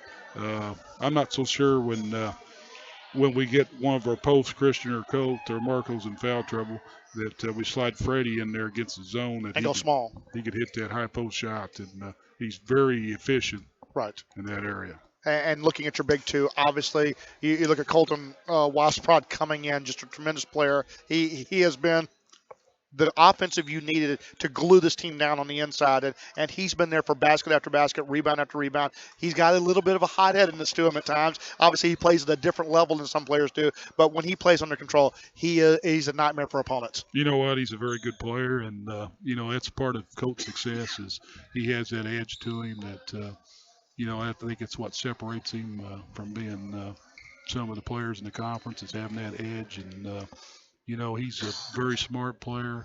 He's got good IQ. He's got extremely good feet. He's got a quick first step, and he's got the mental toughness. Plus, he's got the physical toughness. He is a load down on the block, and he's been our go-to guy when we need a bucket. Looking at the other sophomore coming back to San Antonio, Sam Houston, obviously Jordan Harris, probably one of the best point guards we've seen over the 2 years in this conference, and maybe not get the accolades he completely deserves. The scoring combination, the ability to handle the basketball, good defensive on-the-ball player, just everything you'd want out of a point guard in this region. Well, when we saw Jordan play in high school, we knew there was a special player there, and we were fortunate to recruit him, and we got him, and he's been a pleasant surprise. I mean, not a surprise, but he shoots the balls with ease. He's got a lot of range, and then this year he's played with different gears. Right. He's not just one speed all the time. So he changes it up, change of pace on the dribble, which makes him look quicker. And he's also developed a pull-up mid-range shot. And his most improved area though has been his defense. Right. He can move his feet, and in high school he never really guarded. And this year he's made adjustment. I think he's done a good job on the defensive end, and he handles the ball primary of the time, bringing the ball up the court, and that's a lot of pressure on a person. And we try to get him off the ball a little bit too, and let Mambi handle it to get Jordan some more shots. And, he's been a leader too. He's got some buckets when we needed it. And, I wouldn't trade him for anybody in the conference as far as the point guard. And that really tells you both Colton Weisbrot from a great pedigree for Coach English over at Nederland, and then what Jordan Harris did. He was a state champion in high school in Class 3A level before they went up to Class 4A. So San Antonio Sam Houston had a lot of success because Jordan Harris was on that team. Oh, yeah, and they've got a good team this year, don't they, Larry? I think. When Jordan played, he was the only senior on that team, and the rest of them guys were sophomores. Yeah, and a lot of carryovers this year that are senior players. But as you look at this season and sort of break it down from the trip to Florida, coming back from the JUCO Jamboree, and letting this team evolve the way it did, it just really – it doesn't – a lot of people don't understand the chemistry has to sort of build itself as you go through. It wasn't a great chemistry to start the season, but as it evolved, and we talked about it, the adversity this team faced in the first 4 or 5 games of conference play, the tough loss on the road at Paris, the disastrous loss at Kilgore when you had a chance to win it, the tough loss, obviously leading by 9 late in the ball game at Trinity Valley and losing to Navarro. It steeled this team for the end of the season, and it's going to make this team a very tough team in the tournament. Yeah, I agree with you. It made us a better team, and we're not afraid to play anybody, and we're versatile enough that we can play against a team that zones us, or we can play man to man, and we're pretty efficient. Have pretty good discipline running some of our half-court sets, and we just got to get tougher. Which I thought that was the difference too when we had our streak in this division is we started rebounding the ball better, Larry, and we got a little tougher, and we got loose balls, and we kept the other team from getting offensive rebounds, and we didn't give up transition layups, which has been a key factor for us. How important is it for this team just psychologically and you as a coach to want to go to Angelina, win the ball game, and prove you were the best team in the South Division? Oh, it is. We just I always believe when you lace your shoes up and you step between the black lines of a basketball court that you give it your best and you give it 100%. And we're going to go up there and we're going to go up there and go for a win. And obviously, you want to play well on that floor because you're going to be back there the following Thursday. And that's the one thing right now. You know exactly when you're going to play. You don't know who you're going to play. Right. And we talk about this conference tournament. It's just so unique in the manner in which a 12 and a 5 play each other. At 12 can win at any time. Any lower seed all the way up through the 6 seed going into the second day. Anything can happen in this tournament because there's nobody that much better. As good as Trinity Valley is, they don't have a margin of error. They can sit there and say, we're rolling the basketball out there and we're beating the first team we play by 20 points. Yeah, and they've kind of had the monkey on their back all year, trying not to get a loss, and I'm sure that's wearing on them. I've been in that situation as a coach.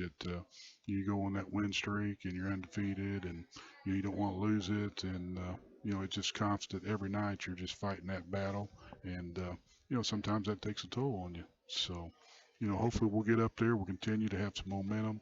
We'll continue to play good defense and fundamental basketball, and just play smart. The only blemish on your record here on the home floor, the game you lost to Southern University Shreveport, probably your most depressing game you had all year long on this floor because you just didn't play good basketball. It seemed like this team, ever since you turned the clock over, had the holiday tournament, and came back from that break in January, this team has put the foot on the accelerator. Well, you know what? It was such an emotional loss on the road at Trinity Valley. Having it in the carryover effect, yeah. Yeah, but I'm gonna give LSU Shreveport credit. They're a good team. They beat McLennan. They beat another top 20 ranked team, and they came in here and they were focused.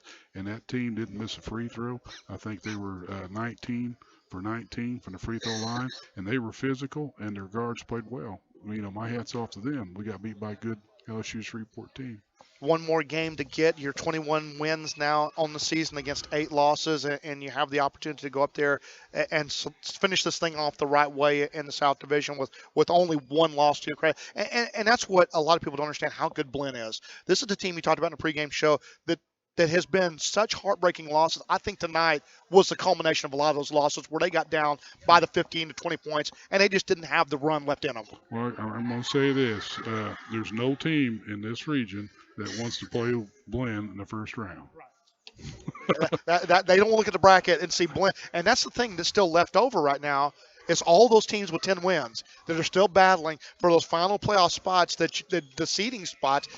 we're going to have a whole bunch of 6-seed teams with 7 losses on the season, all the way down to the 9-loss teams or 10-loss teams before it's all said and done. And I don't think that first day would surprise us if a 12 beat a 5, if a 6 or 11 beat a 6. It would not shock us at all. Well, you've been covering that tournament for several years, and it wouldn't surprise me neither. Wouldn't surprise me at all, Larry. Well, best of luck on Saturday as we go to Angelina. Congratulations on the victory. South Division champions outright. We will see you Saturday afternoon as we'll talk to you before the 4 o'clock tip-off at Angelina Well, College. I want to say thanks to PSN Sports and the voice of the Seahawks, Larry Cooper. You've done an outstanding job. You do a great job promoting student athletes, and you're special. You're part of this program like anybody else. And the one thing that we talk about that when we do these and going up there to do the tournament, it's really a reflection of the opportunity to be able to cover these kids because, like I said, it's not about us. It's about the kids. It's about the community and everything. And what we've been able to do is really sort of marry ourselves to the programs with Lee College and Lamar State specifically and the other schools we're able to cover during the tournaments and throughout the course of the year. And I think the fun part about this is we get to enjoy being around the coaches and the players because there's not a bad coach in the conference. There's not bad players in this conference. And referees, we're good friends with a lot of the referees, so we don't consider them bad referees. They just sometimes make bad calls. Well, I make bad decisions as a coach, so. Well, congratulations, Coach Lance Madison. We'll wrap it up here as we'll take a final timeout. Come back after this on PSN. The rustic Pine Tree Lodge on Taylor's Bayou in LaBelle serves up marvelous meals and wholesome family fun 6 days a week. On the weekends, kick up your heels to live music on the Pine Tree's gigantic patio. Enjoy some of the best seafood steaks and burgers in Southeast Texas while taking in the beauty of the bayou. The Miller family has spent over 30 years perfecting Pine Tree favorites like chicken fried steak, fried shrimp, and shrimp and grits. They also have a boat launch for all types of boating or fishing. The Pine Tree Lodge, where the road ends and the fun begins.